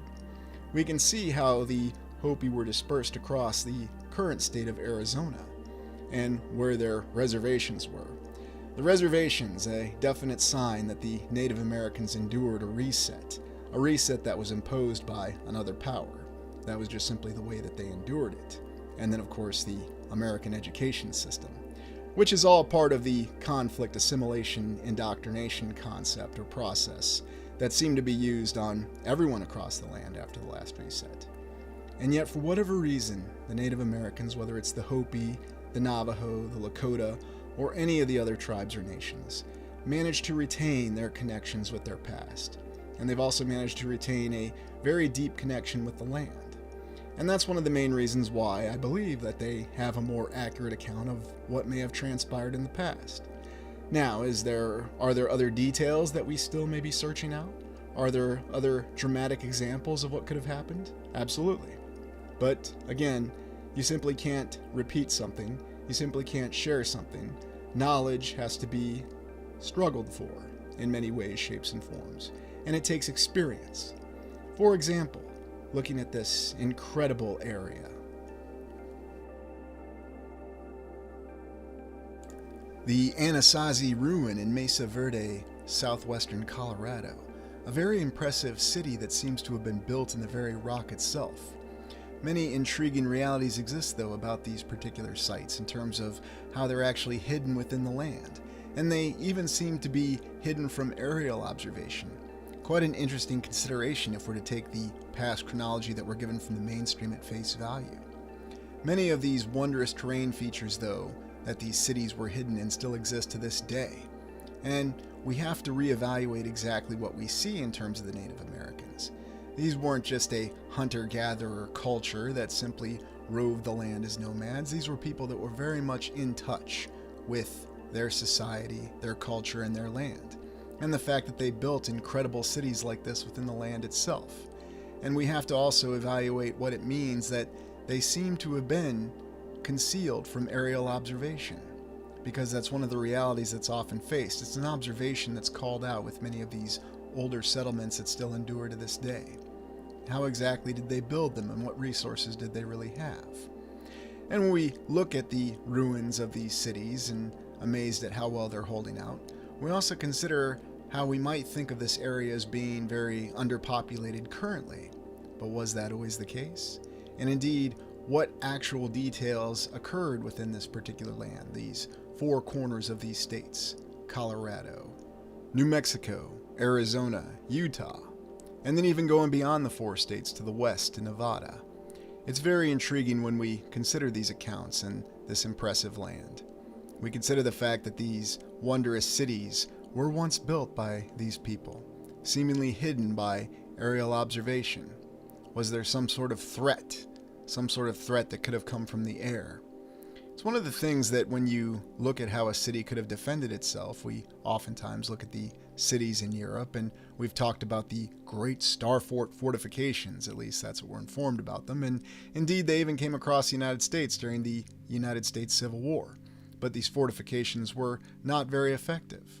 We consider the Cliff Palace and how it was actually constructed in Mesa Verde, and yet we see signs of similar construction. We see an industrious people who were creative and managed to actually build a very geometrically impressive city and yet also conceal it within the very land itself. And whatever the adversary or threat that they were facing at that time, it was quite ingenious. And if you have the means and you're anywhere near Mesa Verde, Colorado, I certainly recommend visiting these sites because there's nothing like an on-site exploration. The very impressive and geometrically precise Pueblo Bonito, laid out in northern Mexico, or northern New Mexico, by the ancestral Puebloans, as they are called. Again, what's the true history behind these peoples, and how exactly do they relate to the current nations and tribes? Do their oral traditions actually indicate that these great civilizations existed, or do they have a different account of them? That's something I certainly encourage you all to research and come to your own conclusions on, because it's very difficult to determine. And also remember the fact that if you go to further latitudes in the south, you'll come across actual pyramids. Mexico is really not that far away from New Mexico, and it's really not that far away from the United States, where we'll be assured that there were no pyramids built by the civilizations at that time. But whether we're talking about the Aztec, the Mayan, or the Incan, we always have signs that there may have been much more that was occurring in the past. When we look at northern New Mexico, we see one of the most dramatic remains of an area called Shiprock. Shiprock with a very unique rock formation that, oddly enough, seems to have walls coming off from it, going in multiple directions. Of course, the mainstream tells us that this is merely the result of volcanic activity and a series of natural geological activity over the years, and yet the Navajo have quite the interesting origin story. And now let's go to St. Louis to look at the Mississippian culture. Yes, there were actual mounds in the city of St. Louis, although some people have tried to tell me that there were only mounds in Cahokia across the river in Illinois. But these mounds did actually exist in the city of St. Louis, and the mainstream and the official history of the city indicates that these mounds were removed. And these actual mounds that you could say resemble certain structures, we've been over it many times, were removed because they needed to make way for building the city of St. Louis. So once again, we have another account of a massive excavation project that had to be undertaken during a time when there was limited to virtually no heavy machinery, and yet once again working very, very hard and diligently and having plenty of time to pose for pictures. The people of St. Louis in the 1800s had the time to remove these mounds. Indeed, there was supposedly an ironclad, and yes, I'm going to use that term directly, in the United States Civil War, named the USS Mound City after this area of mounds. Unfortunately, somebody had the foresight to take pictures of these mounds before they were removed from St. Louis. Even an account saying that the mounds were removed to facilitate having the World's Fair. And now we're actually looking at the mound in Cahokia in Illinois, just to make it very clear for some people who try to claim that there were mounds that were only in Cahokia. Yes, this is the Great Mound in Cahokia. What was this really, though? Is this the remnant of something much more dramatic and a sign of something beyond natural terrain? Well, even the mainstream tells us that this is not just a hill, this is actually a mound, and that this was artificially constructed. But what's the truth of the reality behind this particular picture? What in fact is the truth behind these Mississippian cultures, as they called them? Now, these were ancient Native Americans, as they like to say, that lived in this particular area of the United States centered around the Mississippi, although they seemed to spread out quite a bit, didn't they? And you might recall in the distant past of the channel, we did explore a site called Asylums in Wisconsin. We'll take a look at that again because that is connected with these Mississippian cultures. And something else I'll ask you to consider is, do the oral traditions of the current Native Americans actually reflect the reality of these Mississippian cultures, or is this merely a mainstream interpretation from the current universities and scholars of the United States? And yes, I'm well aware that there are many Native Americans who have taken part in these studies, and I'm not saying or questioning their legitimacy. I'm merely saying that we need to apply critical thinking and ensure that what we're looking at is the actual account. Because what's intriguing to me about this Mississippian culture is just how advanced it's shown as being in a lot of this artwork. But how accurate is it? In other words, could it have been much more advanced? Could they have actually been the very cities that are still sitting there? Or is there some other explanation? Could it also be that what they're really referring to are the remnants of the civilization from the Third Era, before the reset to the Fourth Era? Or could it have simply been the surviving enclaves from the Fourth Era to our current era? Again, we're referring to the channel's 5 eras theory. But you can see how it ties wonderfully into the other accounts, oral traditions, that came from any number of Native American nations or tribes. Indeed, we look at how the Spanish explored the United States, according to the mainstream account, and what they may have come across. And oftentimes what we're told is that the early explorers gave us the details of these Mississippian cultured peoples, or whatever you want to call them, because they seem to have different names. Oddly enough, whatever group of people we're talking about, they left wondrous artwork and many different examples. We're also informed by those original European explorers, again, according to the mainstream, that these cultures were actually into human sacrifice, much like the Aztecs. And the reason were stated is that because they believed they were living in the final era, and the only thing that was going to keep the last sun from dying out was by engaging in human sacrifice. Although, how much truth is there to this account? And remember who this account came from, because we might want to recall that according to the mainstream history, the Spanish did impose this little economic system called encomienda, which was not exactly kind to the survival of many of the individuals from the civilizations that once flourished in these lands. Now, is this exactly what happened? Well, it's what the mainstream tells us. Or are there more details behind it? Is there something else occurring that we may not be aware of? Is there a reason that there is such an effort made to convince us that this Mississippian culture existed the way that it did? Is it simply trying to direct our focus somewhere else? There's no doubt that there's many mounds across the land, and no doubt that they seem to reflect a great understanding of engineering and geometric precision, and they certainly took a lot of work to achieve. And of course, we're not going to call them pyramids because they're not pyramids, they are mounds. But yet, whenever you look at the examples of the artwork and you understand exactly what it really reflects, you have to ask, is this something that this actual people did?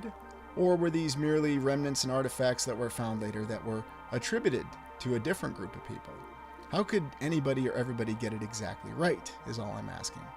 Because it's amazing to me how confident we are and how oftentimes we like to hand wave, categorize, and label many groups of people. And we still do that to this day. And it certainly doesn't have to be an ancient people or civilization that we're not aware of. But yet we seem to have this perception that this great culture, this great civilization was capable of achieving these mounds, and they had a great understanding of the land. And yet they always want to tell us that they seem to have a darker side, while at the same time ignoring our own darker side. Going back to the Asylums site in Wisconsin, near Lake Mills in Wisconsin, just south of I-94 between Madison and Milwaukee, I'm reminded of those sites that I saw there. And over a year ago, I walked them and actually explored them. And if you have any sort of site with mounds like this anywhere close to where you may be located in the land, I strongly suggest walking it and looking at it on site. The reason I started with Google Earth, and this was actually one of the original explorations that turned me away from using Google Earth, because there were a lot of details that you just don't see. But when you actually get on the ground, you'll see what a mound looks like and what a pyramid actually looks like. And remember that we define certain things as mounds, especially anything in the United States, and the only pyramids in North America are to be found in what is today Mexico. Is there something more to this account, or once again, is it just a hand wave explanation? Are we being intentionally confused, or is the mainstream not fully understanding exactly what happened in the past? Is there something that's attempting to be hidden, or is it just simply confusion and misunderstanding?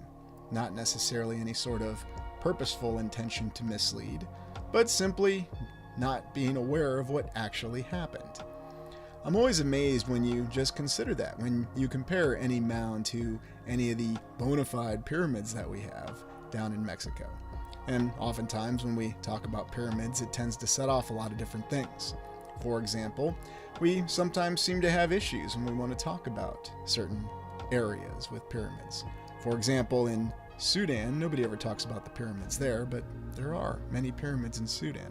They're very beautiful. Going back to the Aztalan Mound, it's not a pyramid, it just looks like one. It just has steps and levels to it, and somebody put a lot of effort into building it. But it was looking at images like these and then looking at Google Earth that convinced me that I needed to get on the ground out there.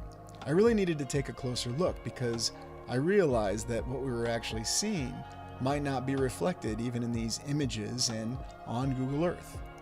And I know I was making quite an issue at that point, and one of the reasons I share this is just to recollect and understand how we've come as explorers over this time, how our perceptions have changed, and really understanding what this is. What are these mounds in reality? Are they the remnants of structures from a distant civilization in the past? Or are they simply the remains of structures that the last civilization or the fourth era attempted to construct to survive the oncoming reset? The interesting thing when you look at the oral traditions of many of the Native Americans is that they seem to be well aware of events that were coming and were prepared for them accordingly. Now, is there something more behind that? Did they have some awareness through some means we didn't understand? Did their actual existence give them a prescient capability?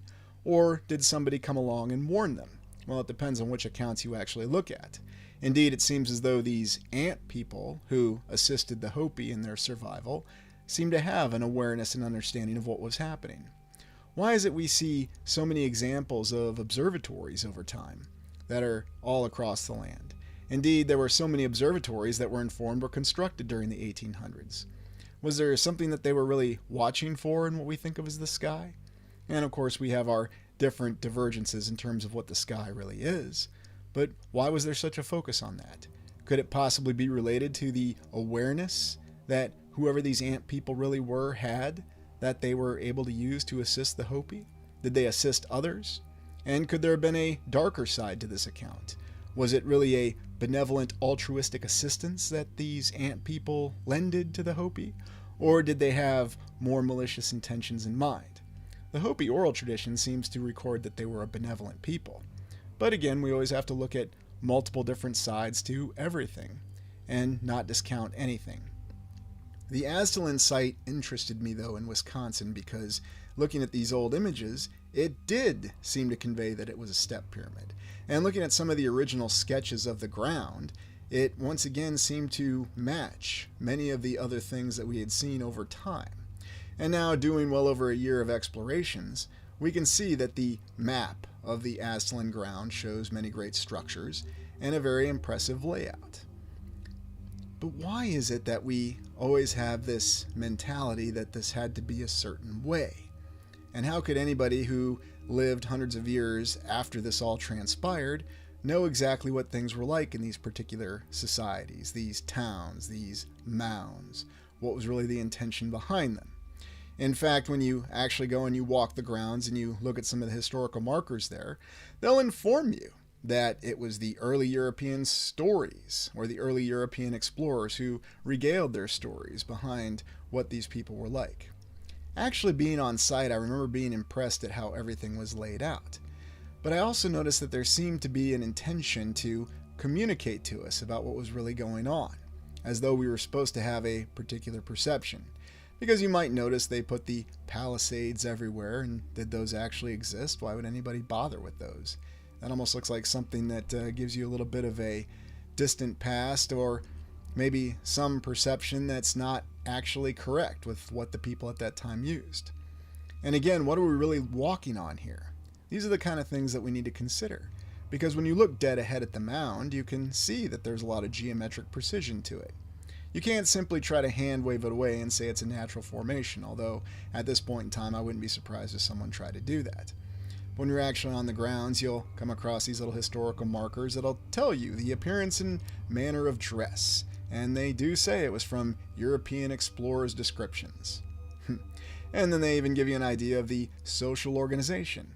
And once again, I'm just asking this question.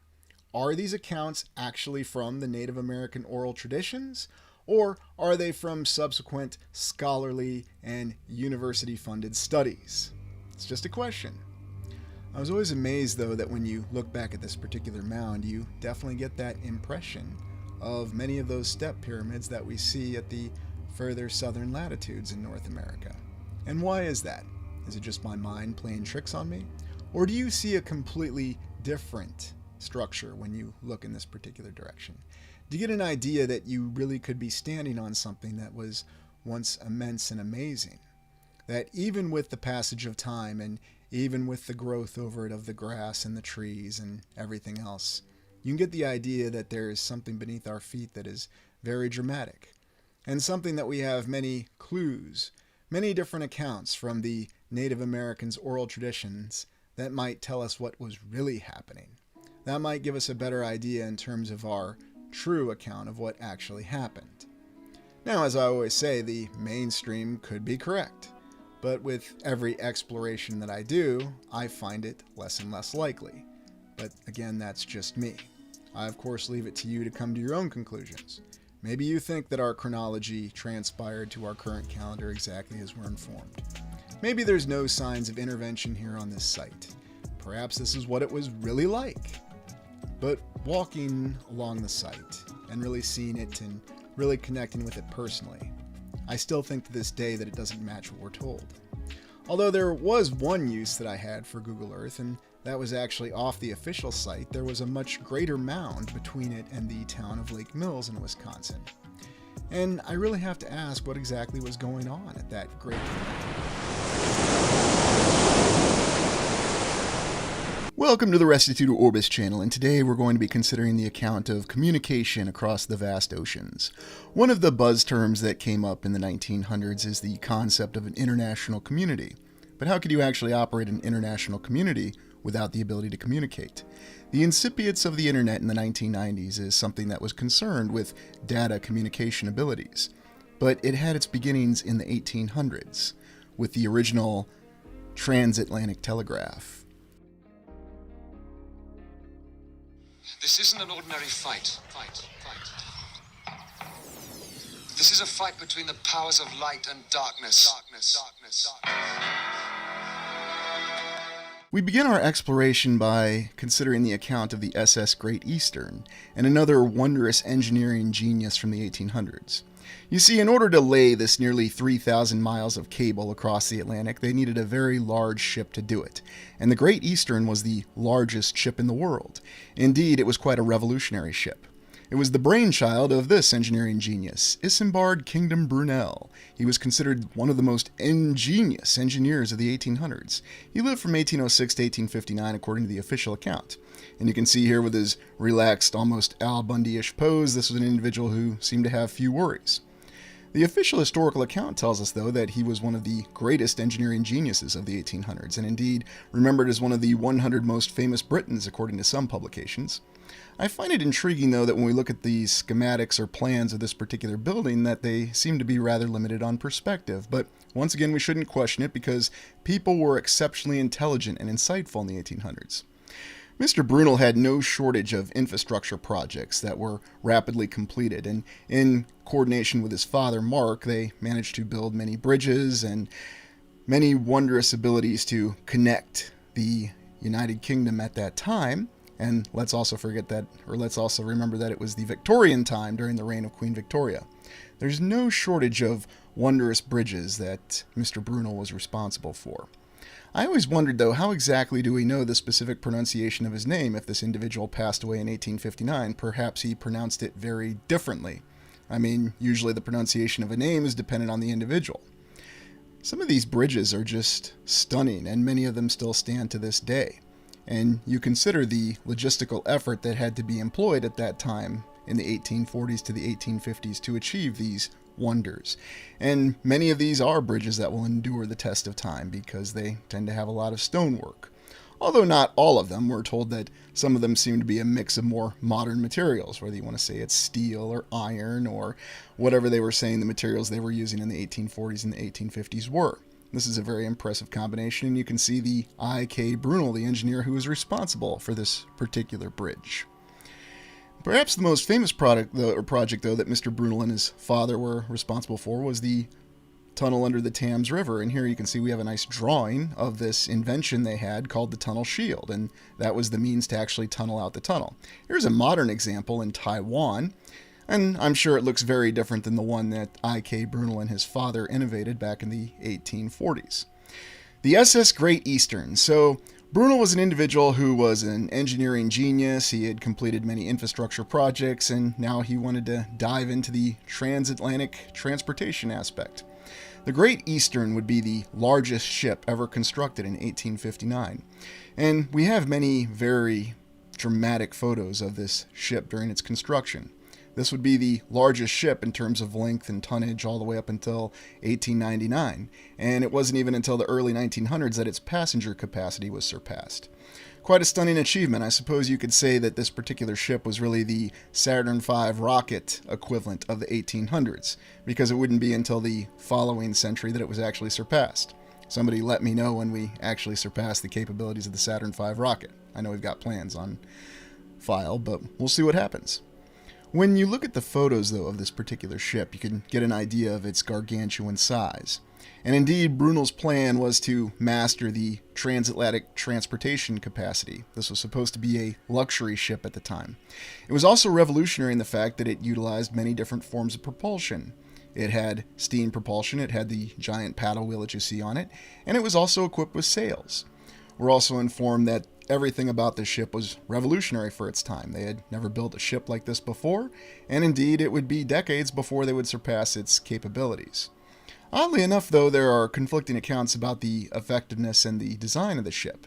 And we certainly have to question many of the photos that we look at, because is this a legitimate account of the construction of this ship? Or are these photos communicating something else going on? Because while in some of the photos it appears, and we're told that this ship is constructed out of iron, although that's just what they tell us. I can't independently verify that, nor can I independently verify that they actually constructed the ship the way that they told us that they did. But whatever the actual account on it, the official historical account assures us that this ship was designed by I.K. Brunel, a guy who had made his name by designing bridges, a tunnel shield with his father, and was a great engineer. He could just do it all. And the last great project of his life was the SS Great Eastern. The actual capacity of 4,000 passengers on a ship had been unheard of, so we're told, in the 1850s. Yet we see some photos of it that give us the idea that it appears much older, even during its incipience or right after its construction. I don't know, perhaps they were just replacing the wood on the deck, and maybe it was just a aged wood look.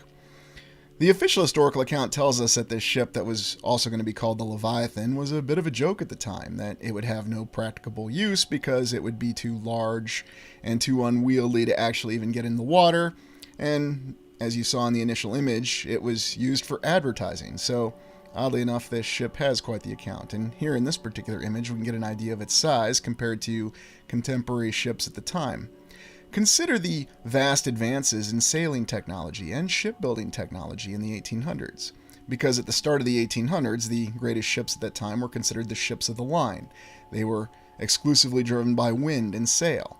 But then, as we're told with the advent of the Industrial Revolution, which actually started in the 1700s, sort of continued in the 1800s, and then there was another phase of the Industrial Revolution after the United States Civil War, where they managed to rapidly advance with steam power, traction, and many other forms of energy production and propulsion.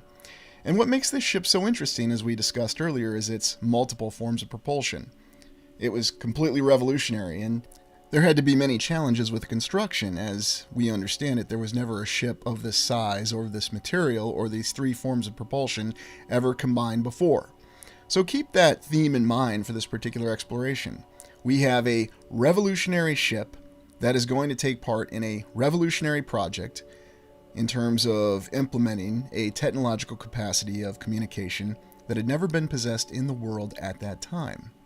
The other strange thing is, while the SS Great Eastern, originally the Leviathan, had a lot of press, and not all of it positive as you saw associated with it, there were some initial struggles once they floated the ship, at least according to the official historical account, that they had problems with the propulsion, that the ship would not be able to pass through the Suez Canal, even though there was supposedly a navigator from Egypt or the Middle East who was going to attempt it, and as a result, the ship would not live up to its commercial purposes. We also consider what Brunel's original explanation was that this ship was to decrease the amount of time to get to Australia. Here's an interior photo of the SS Great Eastern. Isn't this a very lavish area? Something quite luxurious. Now, of course, we'll be told that these passenger ships had that kind of luxury in them at the time. Although, I don't know how modern Carnival Cruises compares to this, but, they give their attempt at luxury now, but it's sort of like comparing that lovely God Mall we have in Bucharest, Romania, with a legitimate old world building. So as we start to explore some more of these older ships, I'm beginning to realize that we do need to focus a little bit more on this, because there seems to be more of a story here than initially meets the eye.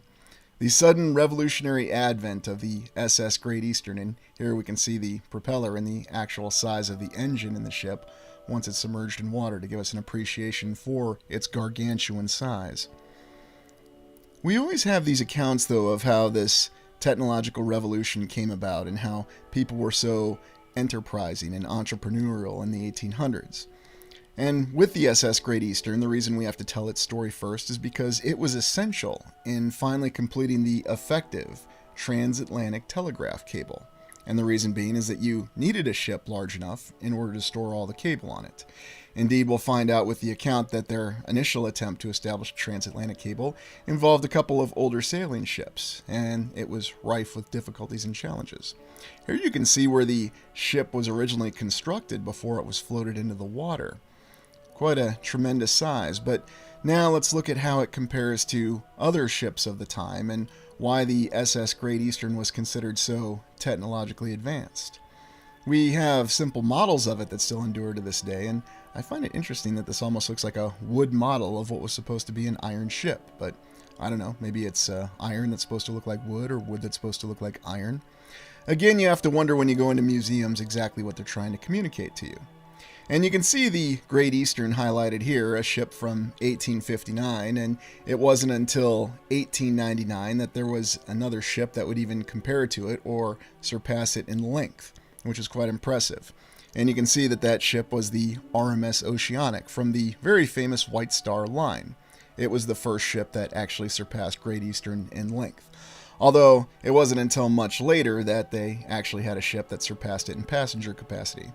This is the Wilhelm Kaiser II, and this was originally a luxury liner from Germany. And I was surprised to find out that this particular luxury liner was used by the mighty United States as a troop transport during World War II. Yes, the United States, the nation that managed to spew out 24 Essex-class aircraft carriers from 1941 to 1944 and could build Liberty ships at a very fast clip, needed to use a repurposed luxury liner for a troop transport in World War II. And you can see that the old Wilhelm Kaiser II here had a luxurious interior, as many of these ships did at the time. There's an odd commonality, though, with the old world buildings that we looked at. And now we're looking at the RMS Oceanic, the first ship that actually surpassed the Great Eastern in terms of length, going past 700 feet long. And that seemed to be the revolution with shipbuilding. We look at how both the luxury liner and the warship designs changed, especially from the late 1800s to the early 1900s. And here in the Oceanic, you can see their very impressive dining saloon showing the dome. Ah, yes, because that's exactly what you need with a luxury ship. And yet, oddly enough, we see luxury and internal construction on these ships that matches some of the old world structures that we've looked at, and indeed some of the design implications that we've featured in many buildings that we've explored on this channel. So I'm beginning to realize that we do need to take a much closer look at shipbuilding and the evolution of the technology in the 1800s. We need to examine the mainstream account and see exactly what's going on, because suddenly we have this SS Great Eastern, the largest ship in the world and would be for several decades before it was surpassed in the 1900s in terms of size and passenger capacity. But then we also look at the ships that did surpass it, and they're quite gargantuan themselves, and yet they had wondrous, what we're told, luxurious interiors. And of course, you're not going to see anything like this on the modern Carnival cruise lines, and I'm not demeaning Carnival cruise lines. It's the same thing if you try to go to a modern building. You're just simply not going to see this kind of luxury. And I'm sure we'll be given the usual reasons. We had more money in the 1800s, we had more entrepreneurial spirit, and there was a design to cater to certain people who were part of the luxurious privileged class. Here are the engines of the Oceanic, quite impressive, and you might remember if you did see James Cameron's movie Titanic, what it did a fairly reasonable job of was displaying the interior of the Titanic. And so, considering this with the images that we have and the first-hand accounts from the mainstream, it's making me realize that we do need to take some closer explorations of these ships, because you really can't tell the story of how we actually transported people from one continent to the other without the very large ships to do so. Indeed, the SS Great Eastern was supposedly designed and built to get people to Australia because they had a gold rush there as well. Because that's always the story, isn't it? You have a gold rush somewhere, and that's why you need to suddenly build very large ships. Or could it be that the ships were already in existence, that the hulks were already in docks, and they simply needed to be repaired and then repurposed? And perhaps that would explain some of the issues with fielding a lot of these ships, or doing what they call their shakedown cruises. Many interesting construction photos, though, of the SS Great Eastern that give us that impression. Now, I don't know for sure. It could be that the mainstream historical account is exactly correct, and we should not question the engineering genius of I.K. Brunel. Although we do have an account of the Great Eastern actually having an explosion on the ship. Difficulty initially that they encountered once they were on their shakedown cruise. This colossal ship had quickly garnered a reputation of being an unlucky ship, and of course we're always told that one of the seamanship traditions is how lucky or unlucky a ship really is. And so, does it really reflect the historical account that they actually put the ship in the water and commenced this gargantuan construction project? Or is it more likely that this was something that they just found and were attempting to repurpose and figure out how to operate again? Because if you step back and you look at it, it was essential.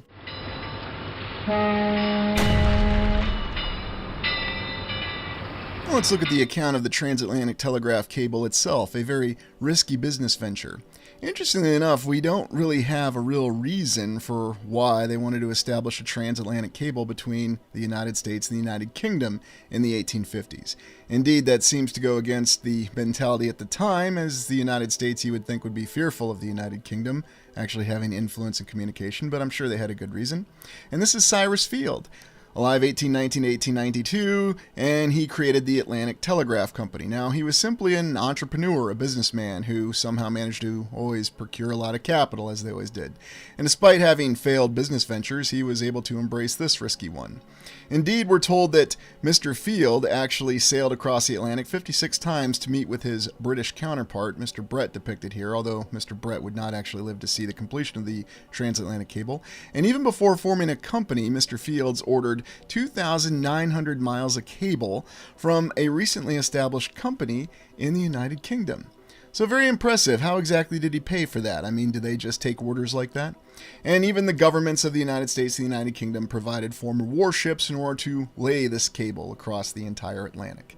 And that's our story of how the initial cable was established across the Atlantic Ocean on 2,900 miles. This is a picture of the headquarters of the telegraph company as it was during its initial phase in the 1850s. Nice smokestack back there. But it's amazing to me that we don't really have any explanation from the mainstream for what was the real reason for doing this. Was there some desire to establish communications between the United Kingdom and the United States? And this is the hook that they actually used to deploy the cable from the SS Great Eastern. There were actually 2 attempts to establish the cable, the first in the 1850s, which did succeed, and then the engineer that they had hired at the time, the electrical engineer, had actually put too much electricity through it and shorted it out. But it was established long enough in the 1850s to enable communication. Here's that engineer. I like the name Edward Orange Wildman Whitehouse, and it should be noted he was not an electrician full-time, and they had to call in Lord Kelvin here to check his work. And Lord Kelvin, with a much more fancy beard, was the one who actually established the cable that worked in the 1860s. Some of the diagrams that we have of the laying of the cable in the 1850s are quite intriguing, because you imagine these sailing ships just going across the vast tracts of the Atlantic Ocean, just laying this cable, and how long this actually took. Now, the initial effort to establish the cable with the 2 ships, the Niagara and the Agamemnon, was successful, and they did establish connectivity between the United States and the United Kingdom, where Queen Victoria sent messages to James Buchanan. James Buchanan's not fondly remembered as a great president of the United States. He was considered someone who didn't stop the secession of the southern states and led to the United States Civil War. He was considered a lame duck president. There's a younger photo of him. He looks rather familiar. Where have I seen him before? And then we have Queen Victoria on the right there with her favorite valet, John Brown. No, not that John Brown. Ah, yes, the presidential election of 1856, where we actually had electoral votes that went to the Know-Nothing Party, before the Know-Nothing Party just seemed to dissolve. Just a fun little note. I wonder what kind of messages she was actually sending to President Buchanan. And again, what was really the point of establishing communication? Well, speculation, I'm sure. They just wanted to talk to each other. Here's a picture of Lord Kelvin, and he was the one who really came about after Whitehouse was relieved from the project to establish the progress that was needed, because the initial communication was very slow. And here's the mirror galvanometer or galvanometer that Mr. Kelvin designed and implemented with the transatlantic cable. We're told that the first message that Queen Victoria sent James Buchanan, and I'm certain she didn't send the message herself, took 67 minutes to transmit and be received in the United States. And then it took over a day for them to respond, so not exactly the fastest connectivity. And the problem was the cable was rendered inoperative in the 1850s, so after the United States Civil War, they had to recruit the Great Eastern, or at least assign the Great Eastern, to actually lay additional transatlantic cable.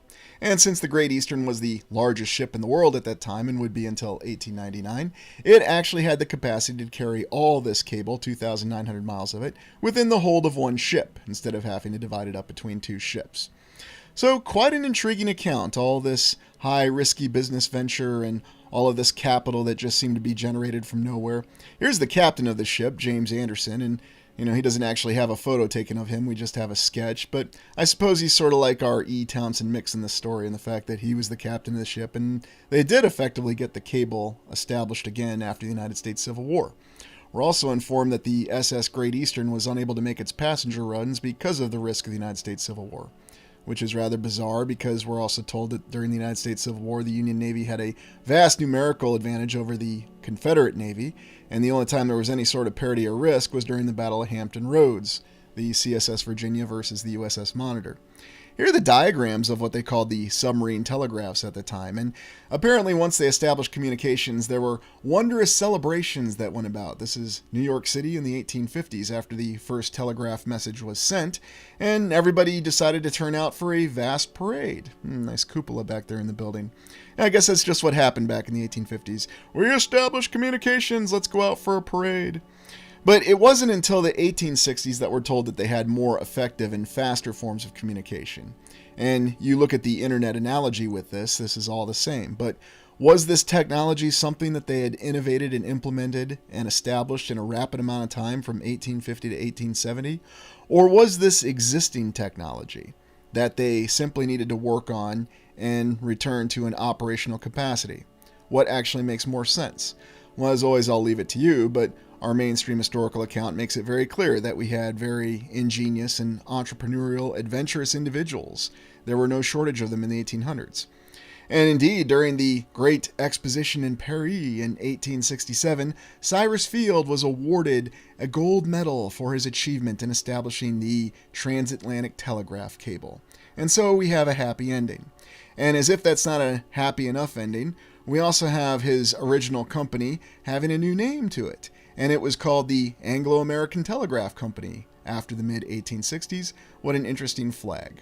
So what do you think's the real story behind this? Did they really innovate all this technology, or was it already there? Let me know what you think in the comments. Thank you for joining me. Please like, comment, and subscribe. I'd love to stay, but...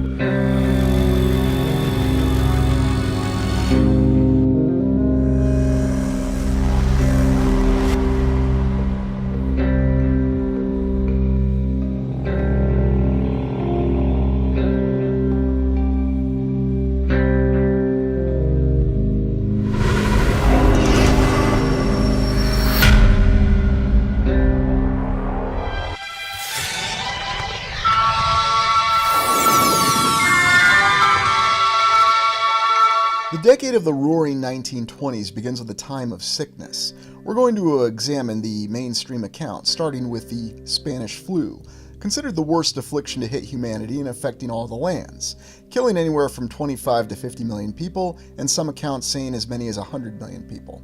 This followed World War I, and I find it intriguing that studying history as I did in the end of the 20th century, this event was not really mentioned. It was falsely attributed to have started in Spain because of media accounts at the time, but official accounts say that the news was suppressed because it started in the trenches of World War I, although the exact origin of the Spanish influenza remains unknown.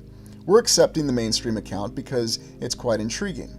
And in addition to this sickness, we also had the Russian Revolution, the rise of the Bolsheviks and communism, the establishment of the Soviet Union. The Russian Civil War was a very terrifying event that occurred before the end of World War I and ended in the early 1920s. It killed millions and yet involved all the great nations of the land, to include the former Allies. Oddly enough, there are many Americans who seem unaware, and it's certainly not mentioned in history, that there was a rather extensive American presence within Russia, or what would become the Soviet Union at that time. Here, as you can see, Old Glory being carried by American soldiers as they march in Vladivostok. So, a series of accounts, a war that continued into the early 1920s. Indeed, I'm fascinated by the fact the United States doesn't really seem to mention the fact that there was the presence of American forces such as the 339th Infantry Regiment in the ill-fated Polar Bear expedition, landing at Archangel. Quite an intriguing series of accounts with these American soldiers who fought across Siberia in Russia. And while the United States may not like to recount or admit this, it is still in official histories and it's still in official U.S. Army unit histories. We can certainly assume that no one in Russia ever forgot about this. And indeed, this is what justified a lot of the Soviet fears of the American expansion, and certainly the fears that followed World War II. It's just interesting when you consider all the history. So, we have this terrifying Russian Revolution, we have the end of World War I, and we have the Spanish flu. Sickness and conflict. It seems like the world's not the best of places to start in the 1920s. There is also the forgotten Soviet-Polish War. And this happened right after the Soviet or the Russian Revolution was complete, and it involved the Russian forces moving in against Poland, oddly enough mirroring current events. And there's a lot of people who say that the 2020s mirrors what happened in the 1920s, and I suppose in some ways you can consider this to be true. Somehow the Polish forces managed to pull a miraculous victory in the Battle of Warsaw, and they managed to prevent the threat of Soviet forces in Central Europe. Looking at the 1920s timeline from the U.S. perspective, we have prohibition on alcohol. We gave women the right to vote in the United States, and of course, across the rest of the land. We had Warren Harding as president, who promised a return to normalcy. We had the Teapot Dome scandal, where there was actually a cabinet member in the U.S. government that went to prison. Calvin Coolidge, the very taciturn and hands-off president, as many people remember him as. The National Origins Act, which finally limited immigration in the United States after decades of allowing everyone to immigrate to the United States. The Scopes Trial, science and religion. the jazz singer, and then of course President Herbert Hoover, and the stock market crash, which ended the 1920s. And this is really a broad sweeping of events. But stepping back and looking at the 1920s a little bit more deliberately, we see that it was a period of prosperity. Now, you might be interested to know that in mainstream historical circles, especially towards the end of the 1900s or the 20th century, however you want to refer to it, they considered this the interwar period. And even looking at all these different cities, whether we're looking at New York City or the Midwest of the United States, and we'll look at a few European cities and even Australia through this exploration, we can see that there's no shortage of wondrous structures and buildings that were already built at that time in the early to mid-1920s. Although we're going to examine one of the most exotic and amazing architectural styles, the Art Deco period. Considering the fact, though, that the 1920s seemed to begin in an unprecedented manner. We had conflict, we had sickness, we had national strife. It should also be noted that within the United States, which people always look to as the economic leader, and indeed saw as the economic boom that drove the 1920s across the rest of the land, that it experienced some internal social strife.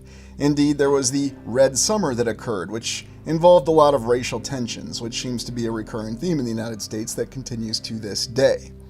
And oddly enough, here in this view of Paris, you can see the stairways where Dean Corso was assaulted in the film The Ninth Gate. Just a random reference for you. But the conflict can't be forgotten. There was a lot of attempts by nations to try to establish a power structure at the end of World War I. There was also prohibition, limiting alcohol. Now that's certainly a way where things are different from the United States now as opposed to then. We also had the rise of giving women the right to vote, and we had the advent of baseball, which had really started to become popular in the United States in the early 1900s and the 1920s. We even had the initial achievements of aviation, fixed-wing aviation, such as the Spirit of St. Louis and Charles Lindbergh's transatlantic flight. Just don't talk about airships. They don't really apply this time. And then, of course, we have the incessant conflicts and social strife that continued all across the land. And so when you look at all these vast social changes and realizing that the Roaring '20s ended with the unfortunate stock market crash, or Black Tuesday. What is it with Tuesdays always being bad days in the United States anyway? I'm not sure. Maybe M. Bison was really on to something when he said, "For me, it was Tuesday." We have no shortage of very impressive images that show well-developed cityscapes and amazing structures. Also the infrastructure and transportation assets at that time. Here in Berlin, for example, in the 1920s, despite it being the interwar period, we do see a very impressive apartment building that was constructed, according to the mainstream, during the 1920s. Very impressive and beautiful structure, especially during the rule of the Weimar Republic, which was the interwar government of Germany. Many interesting times, and there seem to be exceptions to a lot of the standard rules that was going on. For example, in the United States, the Harding administration, President Harding, had promised a return to normalcy because of all the technological advancements and the conflict that had broken up the 1900s so far. Of course, they had prohibition, the ban on alcohol, and there's many theories about what that was really behind or what was really driving that. There's also here this image of the wondrous Penn Station in New York City, quite an impressive structure. So we look at these series of elaborate and divergent events and how they all seem to play together. One would not expect the 1920s to be a roaring period of prosperity, and indeed there are conflicting accounts in terms of what was really happening. You might also recall that the 1920s was when they built all these amazing theaters that we've looked at in many of our explorations, the Fox theaters and many others. We can also look and see some early images such as Rome. And it's always interesting to me how Rome seems to look different depending on which images you look. Whether you're looking at the Colosseum with the older photos of the late 1800s or here in the 1920s. And oddly enough, it gives you a little bit of a different impression of Rome, especially if you were to go there and visit to this day. Or jumping over to Kansas City, where we have Liberty Tower, what's now the World War I National Monument, in its initial construction. Of course, the only construction photos we get already show the main structure being completed and the tower mostly complete. And you might recall that this tower was featured in the mini-series The Day After. It was completely destroyed by a couple of hydrogen bombs in that particular series. And oddly enough, for some reason, something about that image where Jason Robards is pondering it reminds me of this construction image. Perhaps it's just my mind playing tricks on me. But it is interesting to consider that this wondrous monument was funded by donations, as many of them seem to be. And this was to be the great marker for all the veterans of World War I. And indeed, you can go visit it to this day. And it's quite an impressive structure. There's even the sphinxes that have the wings over their eyes, apparently hiding their eyes from all the horrors that occurred in World War I. In the Weimar Republic in Germany, we had a completely different change of society and culture. Indeed, one of the things the mainstream history tells us is how the actual attitude of women and the identity of women changed a lot after being granted the right to vote. Women were also more present in society, and they began to take more of an individual role. There's also the continued efforts of the Weimar Republic to really have more of an international flavor, again looking at Germany. And it's rather odd when we think of the fact that this is considered the interwar period, although if you actually look into the history of the Weimar Republic in Germany, it seemed to be a lot more international than we might like to think. There's also the fact that this was the period when Germany went with the rise of the rigid airships, and here we have another image of the Graf Zeppelin, the very impressive rigid airship that managed to complete circumnavigating, or going around all the lands, however you want to say it, in a very short amount of time. Some say it took over 20 days, and others say it took, well, much less time. And even when things were in a difficult position for many of the Germans after World War I, here with this little soup distribution to these children, we see that these children don't look too particularly unhappy. They seem rather happy, and certainly much happier than what we saw in the workhouses from the Victorian times. Here we have President Calvin Coolidge, the taciturn, very hands-off president. At least that's how history remembers him. He succeeded President Harding after he abruptly passed away and ran for re-election once. He opted not to run for re-election in 1928 because, in his words, no one should be president for such a long time. Apparently, Franklin D. Roosevelt had no such reservations and probably would still be president if he were still alive now, and no one would probably have any issue with it. And I don't think that's too much of a leap in logic.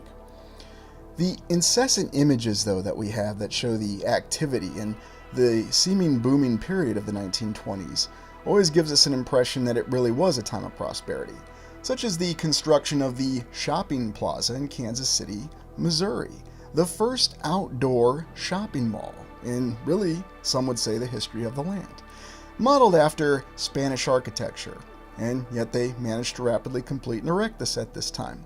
Of course, Kansas City was not the only city that was building a slew of buildings in the wondrous Art Deco or all the other architectural styles at that time, although Art Deco was featured prominently in the 1920s. And no, these other cities didn't have somebody like Tom Prendergast who was just sitting around and making stuff happen, although if you actually look at images of Tom Prendergast, you really have to question what exactly did he make happen, because this prosperity occurred in many other cities where they didn't seem to have one corrupt individual who somehow made things happen. These 1920s images of New York City are extremely impressive and show a city that's more advanced than we might expect to see. And depending on which city that we're looking at, the amount of prosperity and construction in a very short amount of time is very impressive. We're going to actually examine and look at several cities very closely and some of the examples of the structures that they completed.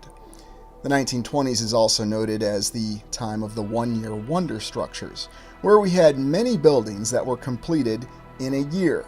Some were completed in 2 years, but it seems as though the construction capabilities had really peaked during the 1920s. Now we go back and we look at the original historical account. We're informed that there was war, we're informed that there was sickness, there were many people who had died from both of these causes. There was also continuing social unrest, not just in the United States, but across the land.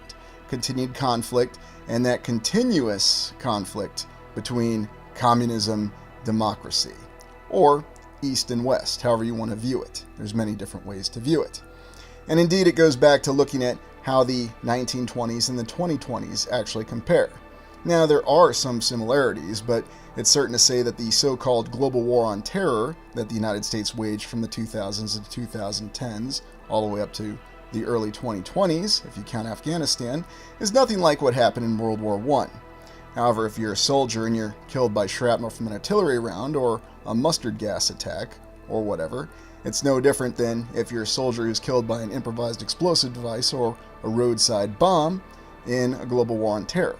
So I guess what you say is at the end of the day, if you're killed in action, you're killed in action. Of course, we recall how the 1920s ended with the abrupt stock market crash, caused by greedy speculation, although there are other debates for the causes, such as the government of the United States being too laissez-faire with economic policies. Although it's rather odd when the United States is supposed to be a free market economy, but yet people are always demanding government intervention and centralization. At least, that's supposed to be the solution to all the economic problems. Whatever the reality, the Black Tuesday ended the prosperity. Now let's take a look at Art Deco, future of the past. We haven't really looked at some of the causes or the designs of graphics that innovated to Art Deco, starting with Victorian, Art Nouveau, and then leading to Art Deco. Very interesting that graphic designs up until 1940 played a significant role in architecture. Then after that, not so much of a significant role, unless you count postmodern. And what's really artistic about postmodern? Nothing really. I like 2010, flat, minimalist, no depth, straight lines. Does that not describe a lot, if not all of the architectural styles that we see to this day? So what's the origin of Art Deco? 1910. Early roots drew inspiration from various sources. Cubism, Futurism, and a school of design. Very intriguing that it was just one random school of design that suddenly influenced Art Deco. It's also intriguing when you think that there were several structures from the early 1900s that already reflected the signs of Art Deco. In 1920, Art Deco architecture, characterized by ornate detailing and geometric shapes, gains popularity, influencing building design worldwide. But then in 1930, the Great Depression really affected the popularity of it, leading to a shift towards more streamlined and simplified designs. Of course, we know that's a conflicting account because there were still many Art Deco buildings that were completed through the 1930s. It was really World War II that ended it, and even here they say it. It's World War II that disrupts it because resources shift to building 1,000 ships for the United States Navy, and all the other nations prepping for World War II. It experiences a resurgence of interest in the 1960s, I guess if that's what you call urban renewal, and all the great buildings that were destroyed during the 1960s. And then, of course, in the late 1900s, Art Deco remains an enduring and influential design style. Periodic revivals. What periodic revivals? And continued preservation efforts. Well, we can certainly debate that, but that's what the official timeline says. It's intriguing, though, to consider all of these different styles that seem to go into Art Deco. And you could even say that Art Nouveau and Art Deco are interchangeable. There's also the interesting element of Cubism. What's not mentioned, though, as you might recall in our exploration of Buffalo, we saw that there was even an Aztec portion of the Art Deco style. One of the most striking things about the Art Deco structures, though, is the very ornate and detailed interior of structures, which one would certainly expect a lot of time be required to actually complete these buildings, especially when you're laying out the interiors with this kind of wondrous and beautiful detail. Now, a lot of people will simply say, you can't just say something's an old world building because it's beautiful. Well, no, I agree. There's a lot more of complexity in it. We also have to consider the type of material that was used in constructing these buildings. And yet, for some of the more elaborate Art Deco buildings, you'll see that they're stunningly beautiful inside and out. And they also feature elaborate geometric precision. And this is something that we don't have in our modern buildings, or our brutalist architecture buildings. And the explanation will be, well, it's because it was World War II, and then after World War II, we went to brutalist and postmodern, and people wanted to reduce costs. And that's always the explanation that we're given. The other explanation that I tend to hear when we talk about other architectural styles, such as Beaux Arts or Richardsonian Revival, or name whatever you want from the late 1800s, early 1900s that's not Art Deco, is that these were people who were craftsmen. These were masters of their trade, and they passed on this esoteric information and didn't write any of it down. Yet how exactly did all these master builders manage to rapidly learn and understand Art Deco, if it was artistically inspired and it was newly innovated in the 1920s? They certainly didn't pass this down. This was an entirely new style. So how did all these individuals who were into construction learn this style? You can't tell me that an architect went everywhere and rapidly taught all the people who actually did the nug work of the construction the detailings behind this Art Deco. But yet this is the official explanation that will be given, and we'll also be told that this is yet another lost style that for reasons of expense we can't replicate to this day, or because we have all these master craftsmen who are no longer available or lost their trade. You look at an image such as this, though, and you see the futuristic component of Art Deco. Indeed, there's no shortage of fantasy with Art Deco that also blends into the genre called steampunk, and it gives impressions that Art Deco is much more futuristic than we were initially led to believe.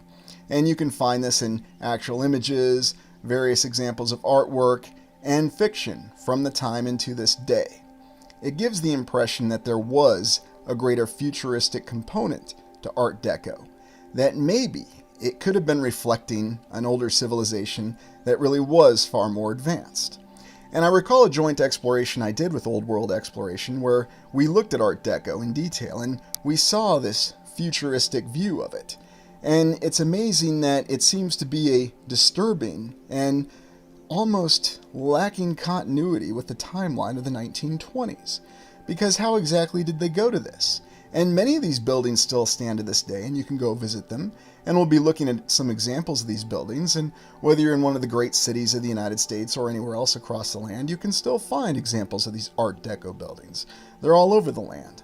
And certainly I advise looking at them from the outside and visiting the inside. You can also get an idea of what the layout of these cities may have been with these wondrous examples of Art Deco architecture. The true integration of inspired art in architecture. And of course, the reason given World War II and post-World War II up until now is that we simply want to save money.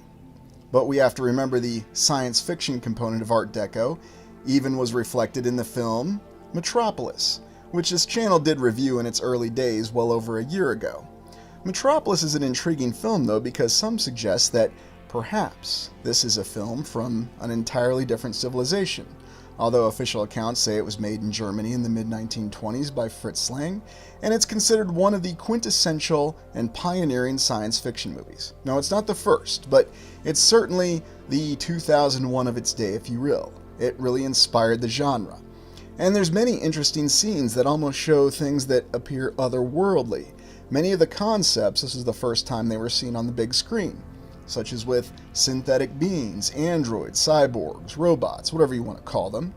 There's also the fact that you have as the main theme within this film, the competition between the use of technology. Technology as a tool, and the concept of balance. In fact, the answer to the theme of the film at the end is achieving a balance between the head and the heart, and people not forgetting to actually be human beings and not losing themselves in their technology. There's no shortage of very interesting scenes within this film, things that almost seem otherworldly. To say nothing of the odd-houred clocks, we also have very interesting close-ups and unique effects going on with the eyes. And if you watch this film all the way through, you'll see that it does have a lot of interesting symbolism, not to be confused with symbology, although you'll certainly want to go into symbology after you watch this film to try to understand exactly what it's saying. Unless, of course, somebody realized that Rush was going to publish an album called the 2112 Overture and use some of the symbolism within that album. You again see the advanced architecture and many things reflecting what was potential Art Deco at that time in the 1920s. Again, rivaling anything that we have today. And you might notice it looks a little bit more impressive because we don't see our vast quantity of pencil, glass, and steel skyscrapers. Here we see full structures that seem to be made of what we would think is either advanced concrete, masonry, or something else. And here we have the central headquarters of the city in Metropolis, the new Tower of Babel. So a very interesting series of images and plot lines and many different elements of understanding the society. Again, though, there are some that suggest that this film could have been made from the previous civilization, and there's a reason why it feels almost out of place. Now, there could be other explanations behind it, and I certainly invite you to share those in the comments. Now, what does this all have to do with the Roaring 1920s? This film is considered a reflection of the oddity of the 1920s. And in fact, it had a very disruptive effect on the mind of H.G. Wells, science fiction author, who published War of the Worlds and many other great stories. He decided to produce and really spearhead a film in 1936 called Things to Come, where he had this individual, John Cabal, with a helmet that Dark Helmet, not even Darth Vader, would be jealous of, who decided that after a worldwide war, Wings Over the World was going to impose its centralized authority and force the world to be unified. And indeed, he believes that technology is the answer to all of life's problems. Oddly enough, this film would seem to predict what would happen in World War II, and here we see Jean Cabal in his very fancy uniform with his really neat black boots, although he's not wearing his really cool black helmet, looking over at the effects of the gas of peace after they've used it to subdue the town of Everytown, which is supposed to be a stand-in for London. And there's some odd lines in this film: the Freemasonry of science, the fact that Wings Over the World doesn't tolerate free sovereign nations, and by extension individuals. Well, moving on from that, let's look at the Mad Builders, the achievements of the 1920s. And this is perhaps the most striking thing of the Roaring 1920s. All the incredible construction achievements. So many buildings built in so many different locations. But who are the people who actually did this? Well, let's take a look at some of the images that we have. These are the individuals, and we'll often be told these were the very hard workers. They didn't have the distraction of modern technology, no cell phones, no laptops, no pads, or anything else that we take for granted. They just simply worked very, very hard. Although we also understand the 1920s, we did have rudimentary and early heavy machinery. So how was it these individuals became so skilled with the new application of Art Deco so quickly? This was not some esoteric craft that was passed down and it wasn't written. Somehow, to pull this off, these people who built these buildings had to learn these techniques. And how did they manage to replicate it so quickly? We do have images that show these workers on these buildings as they're building them, and they always seem to be engaging in death-defying stunts, hanging off from ladders and hanging on the very tops of spires of buildings, very nonchalantly. Now, could it be that they simply were that risk-averse, and here we have this individual doing the magic kick in the air, or perhaps he's just trying to reposition himself, as they're hanging from a wire.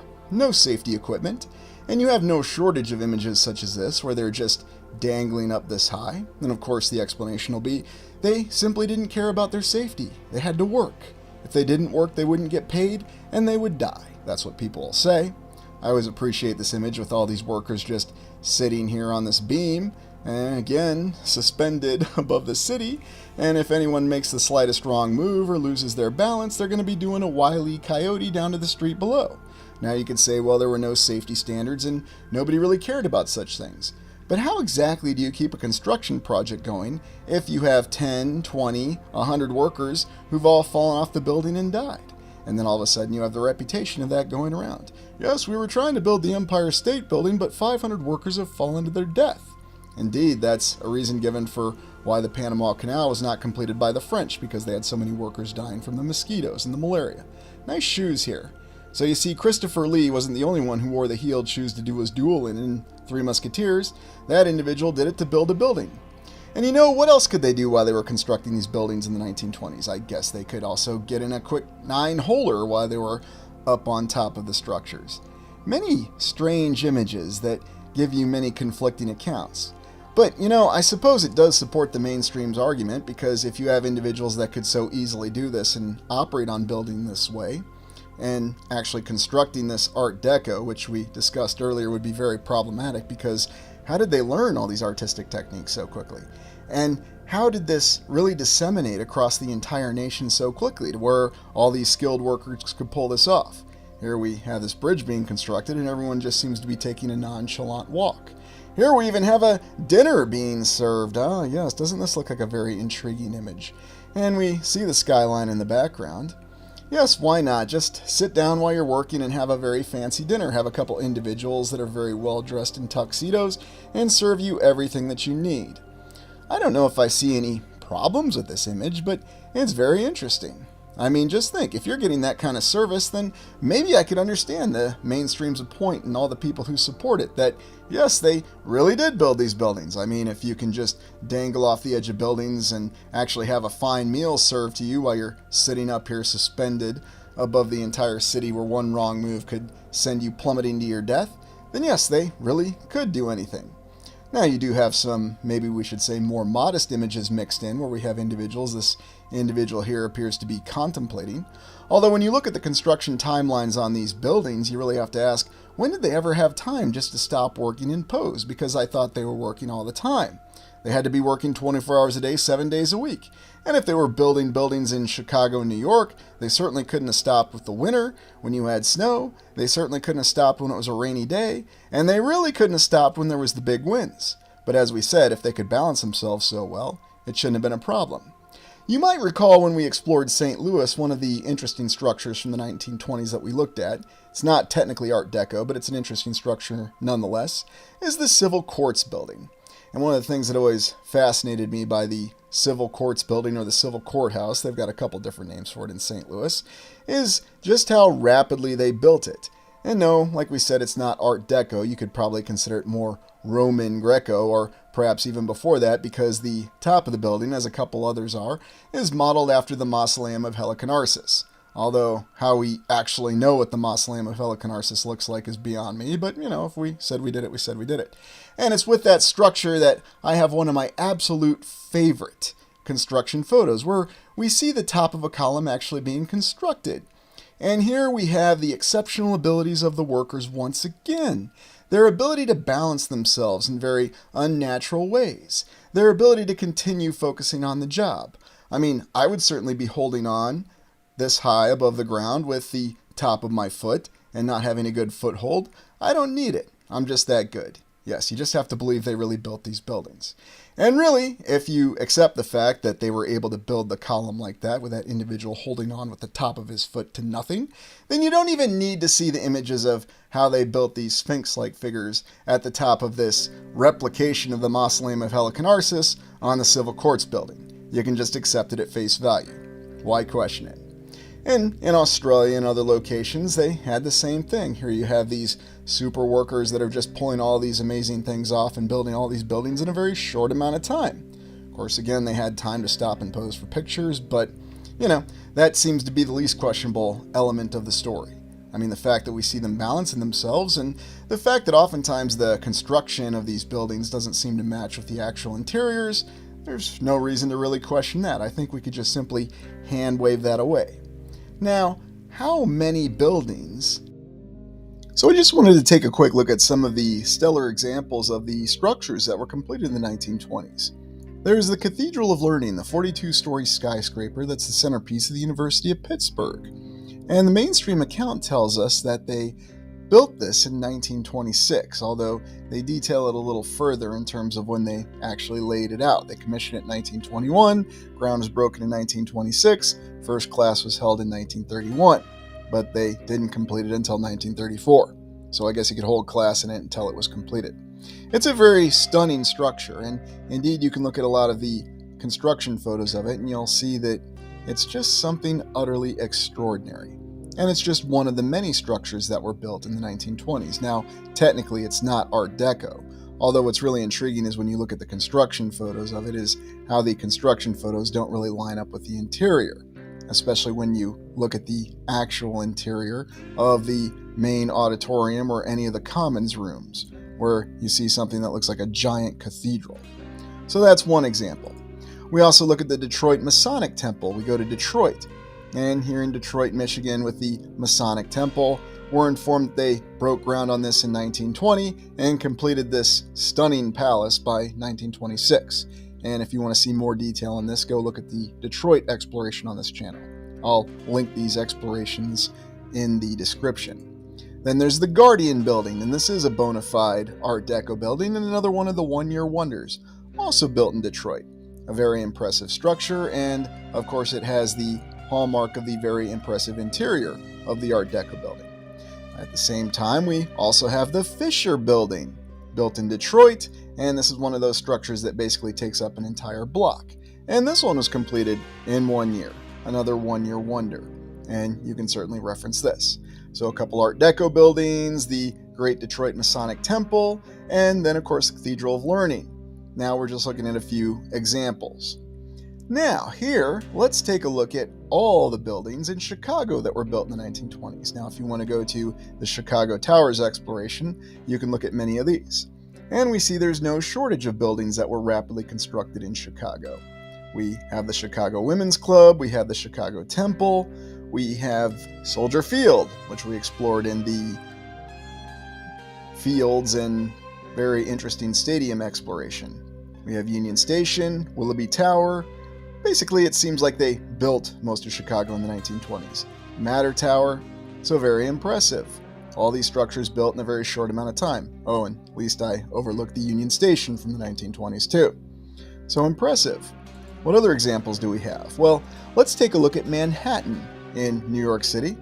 And here we have the Gray Bar Building, built in 2 years, impressive Art Deco. We have the Fred French Building, built in a year.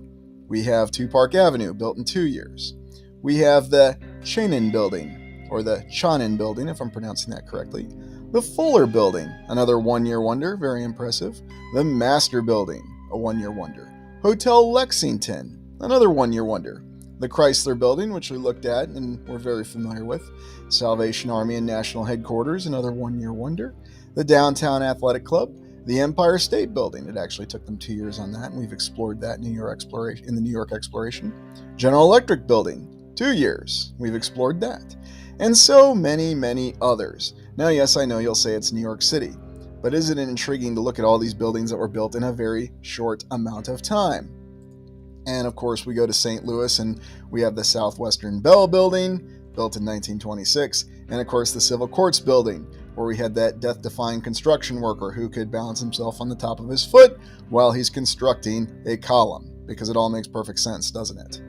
Now, what exactly are they building in Chicago today? Because remember, people like to say that the 2020s matches the 1920s. Well, these are the kind of buildings that we plan and build to this day. Ah yes, 2 skyscrapers, glass and steel. And somehow they're not going to complete these in a year, which is rather odd. I thought technology has come a long way. But the first tower is due to open in 2027, and they're going to break ground this year, or so they say. So I guess we'll have to track this in real time and see what kind of progress they make. Will it actually take them 3 years? And I have a question for you. If they actually finish it in a single year, or less, do you think that this structure matches any of these incredible structures that we've looked at from Chicago's roaring 1920s period? Maybe you do, and that's completely okay. And, of course, the example we can look at in New York City is the One World Trade Center. Now, granted, this is the tallest building now in North America. I recognize this, and has been since it was completed in 2013. It took them 7 years to put this building up. And, of course, you can see it's another one of these incredible glass and steel skyscrapers. And, its height should be credited, of course.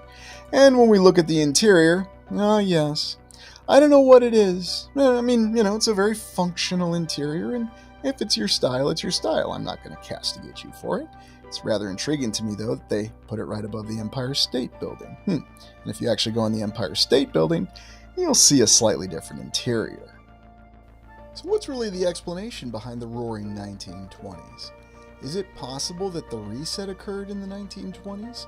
Or even right before the 1920s, and that's why we have these Art Deco buildings, while we had World War II, and all of a sudden this style stopped? That's one possible explanation, and we've certainly explored that. Another explanation may be that it's evidence of an alternate timeline, or even an alternate reality, where suddenly we had the capability of these buildings. Of course, I do always consider the mainstream theory. It is possible, or perhaps I should say the mainstream account, that this happened as we're told, although it seems unlikely. By the way, what do you feel is the best Art Deco building? And if you're a longtime viewer of the channel, do you know what I consider the best Art Deco building in the land to be? Yes, it's a matter of opinion, but let me know. Well, thank you for joining me. Be sure to join us for live stream this Saturday at 8 p.m. Eastern Time. And please like, comment, and subscribe. Thank you. The works of J.R.R. Tolkien reflect the high fantasy concept and world building that, to this day, continues to inspire new authors as they seek to embark on fantasy. We did explore the sword and sorcery element of it when we looked at Conan, and now we look at Tolkien's work. J.R.R. Tolkien seemed to understand the very concept of cycles, and indeed, it was written into his work. Today we explore his abandoned work, The New Shadow. I'm no sorcerer, but I'll gladly test test your steel, old friend. The new shadow could be considered Tolkien's final warning to the world and to the land. He seemed to have an understanding of the nature of humanity, and The New Shadow was a book that he had started working on but eventually abandoned. But in order to understand the dynamics of The New Shadow, how it affected Tolkien, and what he may have been warning to the public, we have to examine the rest of his works, and we have to go back and review what Tolkien's world really was all about. Tolkien seemed to have the vision of a great land that existed in the distant past, and a lot of people do allude to it as being high fantasy, and indeed, he's considered the very father of high fantasy. And what exactly is high fantasy? High fantasy reflects to the fantasy works in which you have a world, or a fantasy world, in which the very stake or the survival of that world is the main plot point of the novel, as compared to, say, Sword and Sorcery, where you have a wonderful fantasy world that's been developed, but the very fate of the world is not necessarily at stake by the events of the novel or the works. And these are some of the elements that make Tolkien's work so memorable and so appreciated.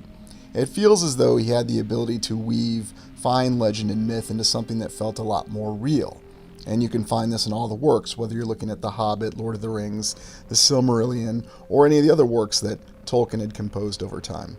You can see that many of the lands that he looked at were inspired by the lands that still exist to this day.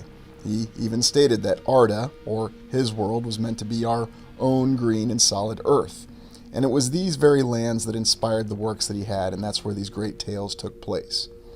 But perhaps the most interesting thing in our consideration of Tolkien is just how rich and developed and how much depth there was in all the elements of his land, in the very land of Arda. He had an entire origin story that goes all the way back to the beginning. An entire origin of spiritual beings that managed to create a world through the simple fabrication of what they referred to as music. And then eventually the development of this entire world and how it evolved and changed over time. Or perhaps you could just say how it changed over time. The original origin of the different species that inhabited this incredible world, and how the lands were altered due to the events that occurred. And there was something about these works that really inspired our imaginations, and you could see with the very concept of Middle-earth, and it should be noted that Middle-earth was something that developed over time, and it referred to different lands and different divisions of lands. And that's something that relates back to all the research that we do with our alternative research when we look at how the very nature of the land that we exist on may have changed over time.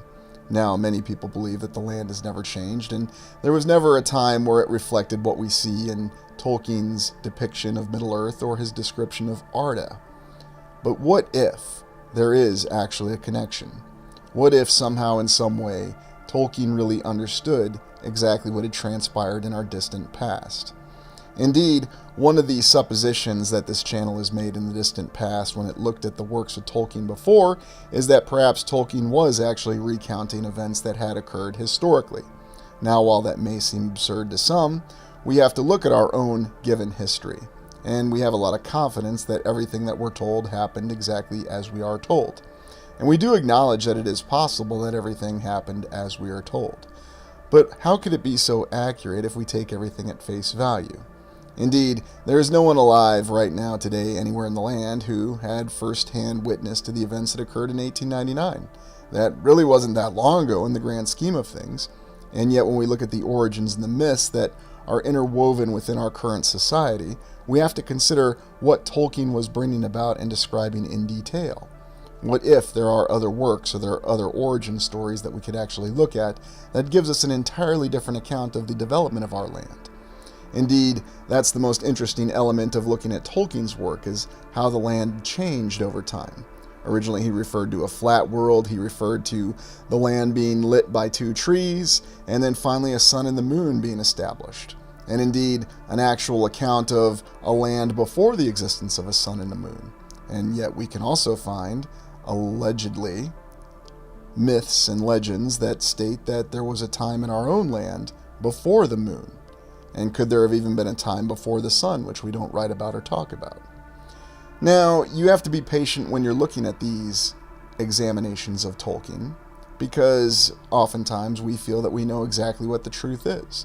That we know that the given historical account must be true. There is no questioning it, and it is unimpeachable. There is no way that you could possibly consider that anything else happened beyond what you're told. And to do so will result in you being castigated, or someone else saying that they know exactly what's best for you. At the end of the day, we all have to decide exactly what it is that we believe. And perhaps the mainstream account is more comfortable for us to believe. Perhaps it makes more sense that it's always just been a floaty ball going around through space, and that's all it really is. But yet Tolkien seemed to look at all the different perspectives and had them incorporated into his work. And that's interesting, that he had the round world, he had the flat world, and he even had detached lands, the Undying Lands, that could only be reached by a single route, or the straight road as it were called. And the exact mentality or the exact science behind that, however you want to state it, was never exactly clear. And yet somehow the elves seemed to have an inherent knowledge, or they were simply chosen to be able to access this particular area. And it's looking in the dynamics of Tolkien's world that we can see many parallels for what may be existing in our world. Think of all the different accounts that we have of hidden lands that suddenly appear, disappearing islands, certain areas across the land where there may be access to certain points, or even the reference of certain areas of the land becoming timeless voids at certain areas in certain times. This is what truly inspires the interest about the works of Tolkien, because these are the works that actually give us different sorts of explanations and various backgrounds for how the actual nature of our true land may be. Now, of course, many people are very emotional about what they view as the shape of the land, and it's hard to say who's right or who's wrong. Of course, we're given no shortage of assurances that we know exactly what's right, and it's quite simple that the shape of the land is well known, and it's an incontrovertible fact. And if you want to embrace it as an incontrovertible fact, you're welcome to.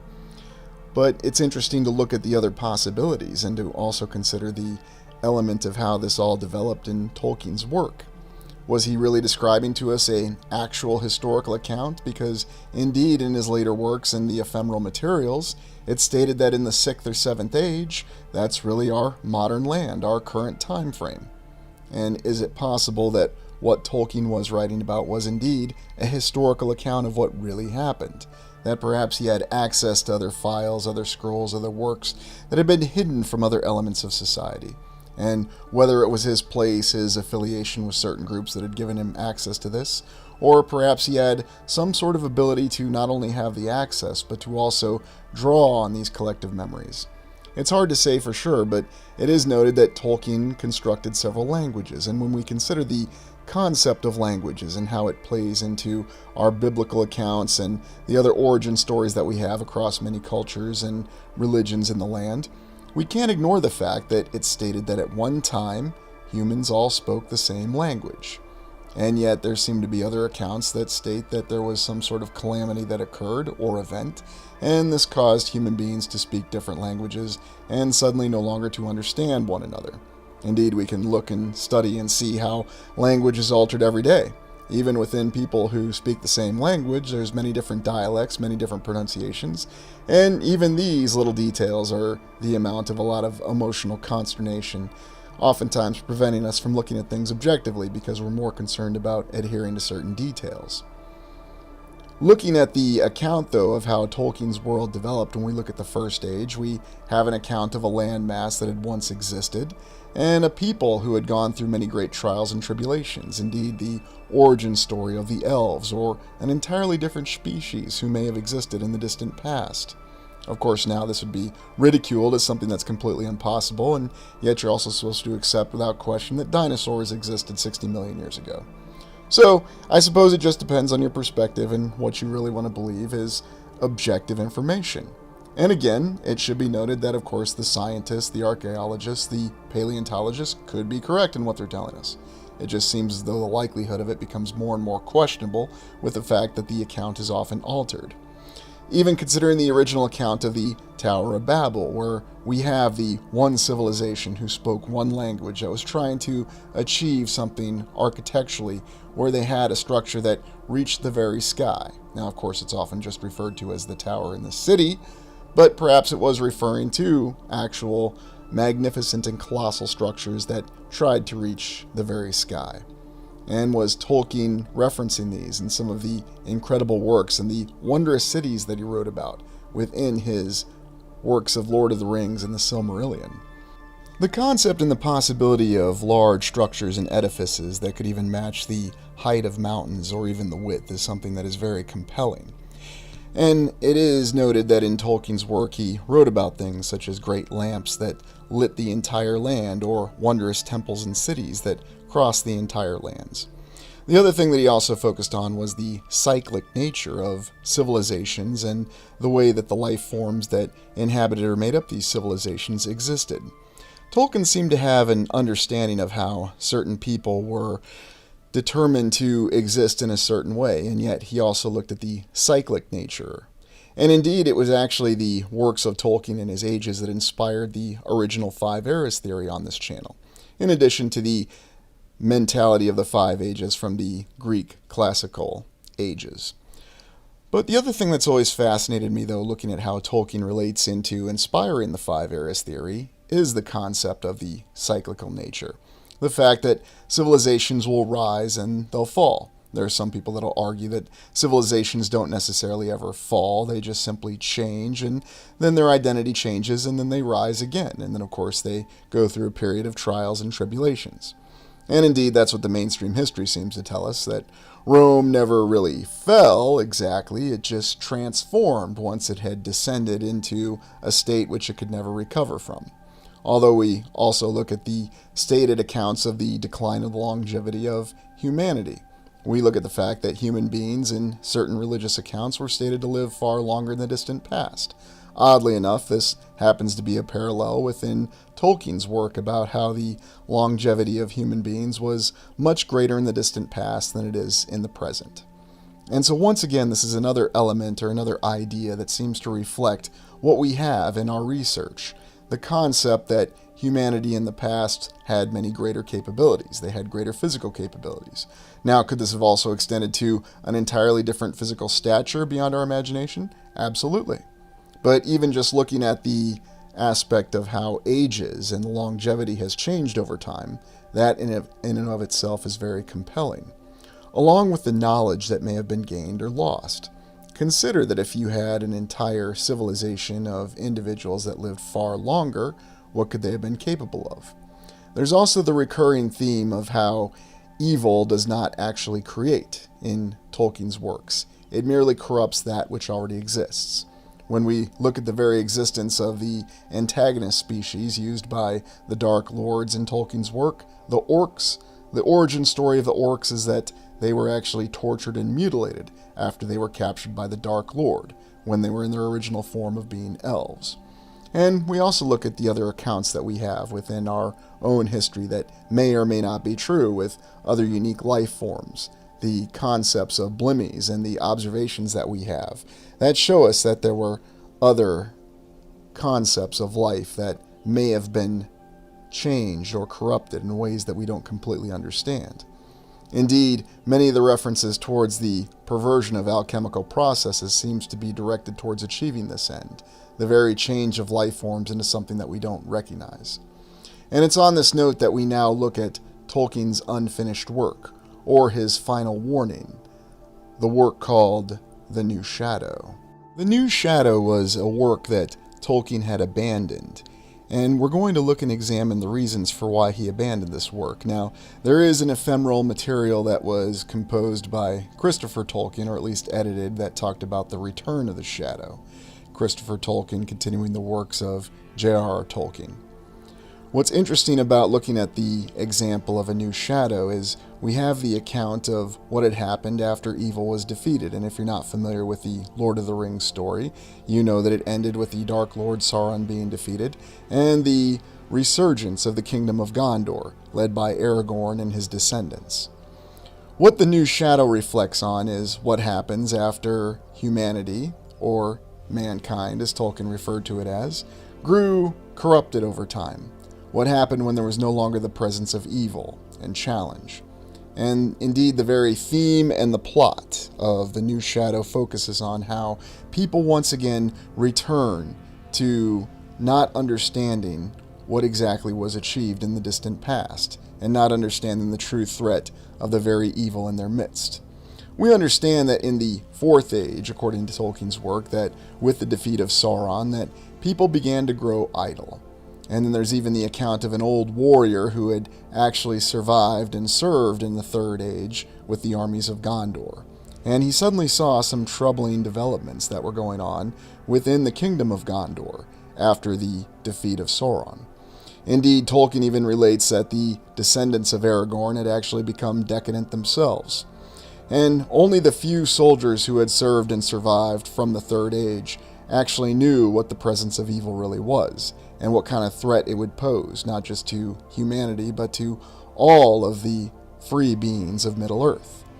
And this was perhaps the darkest element of Tolkien's work, The New Shadow, that it was the doom of humanity to forget what threats may have posed, and what kind of darkness existed within inside each individual.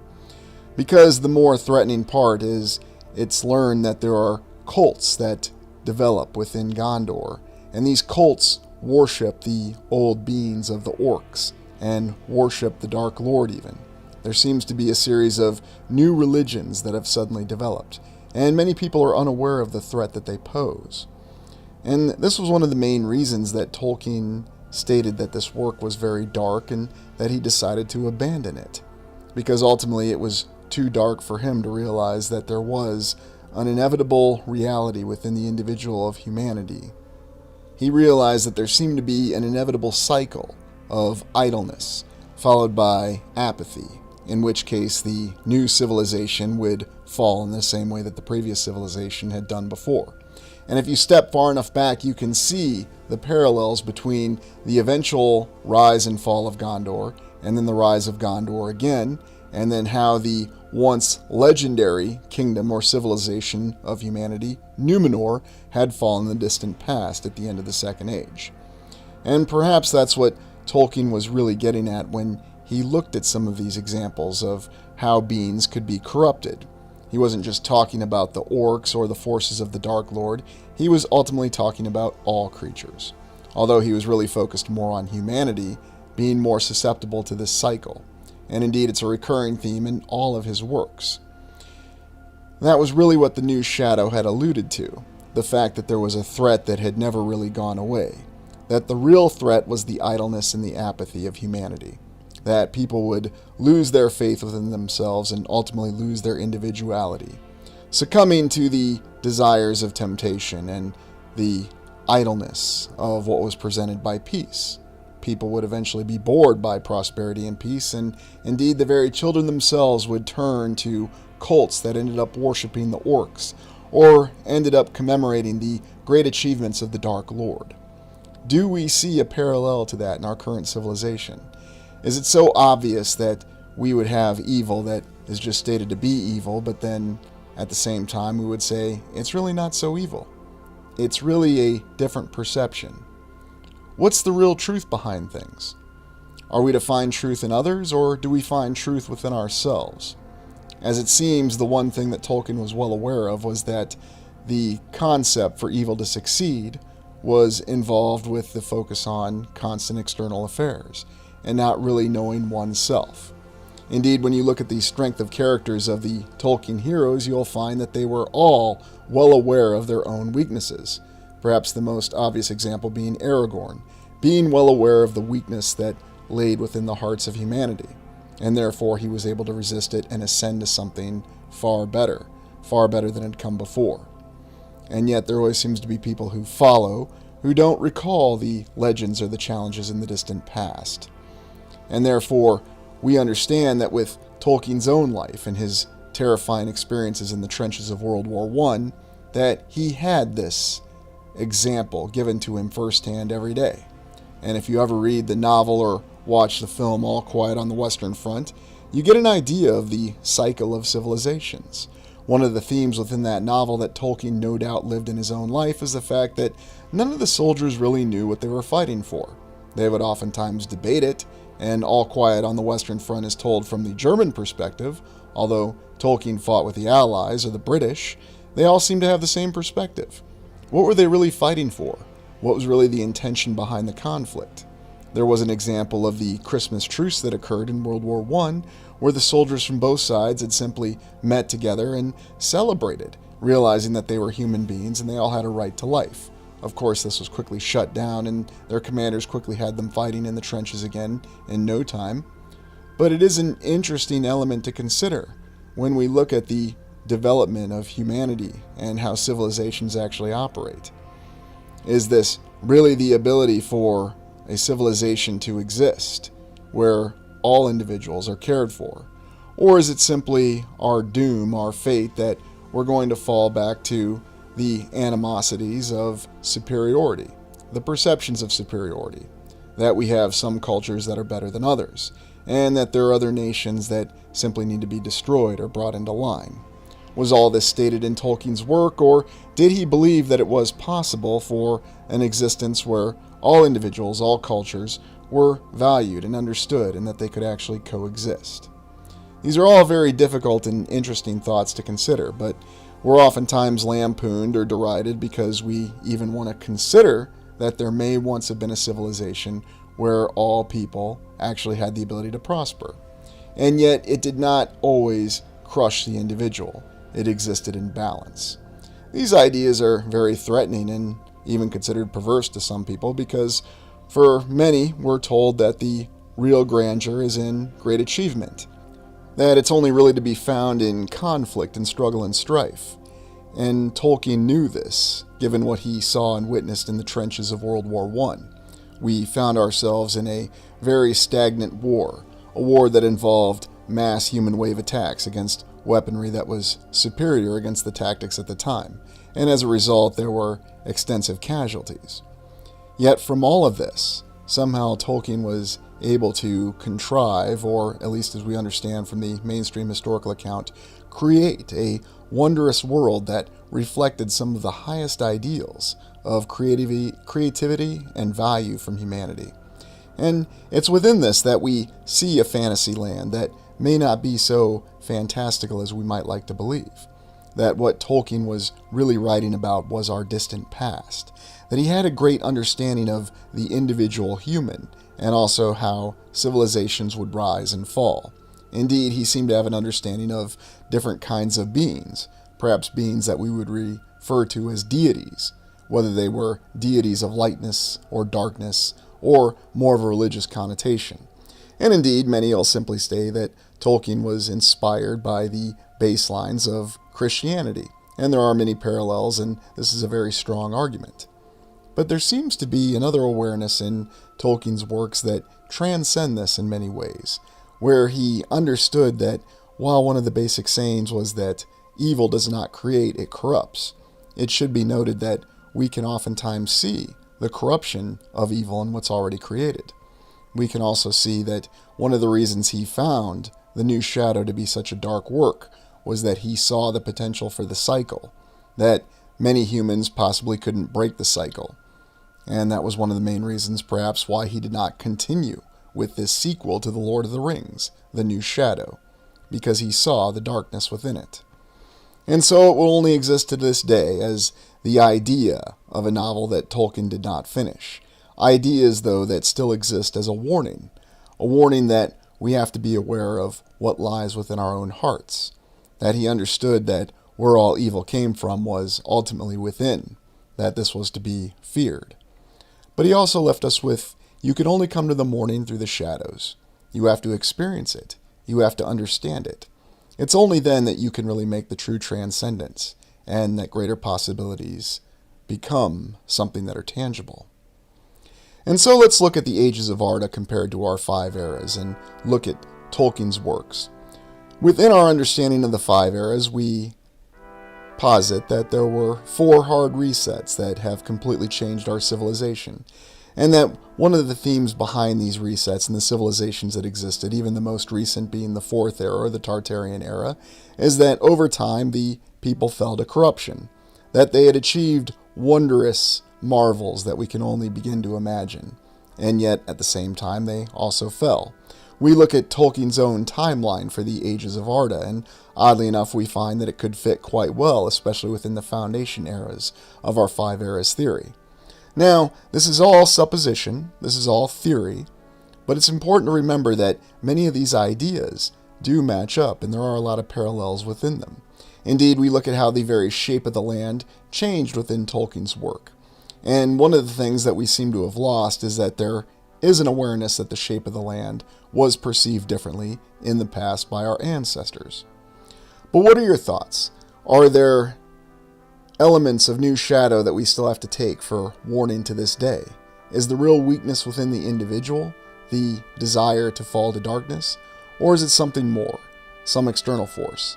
Let me know in the comments. Thank you for joining me. Please like, comment, and subscribe.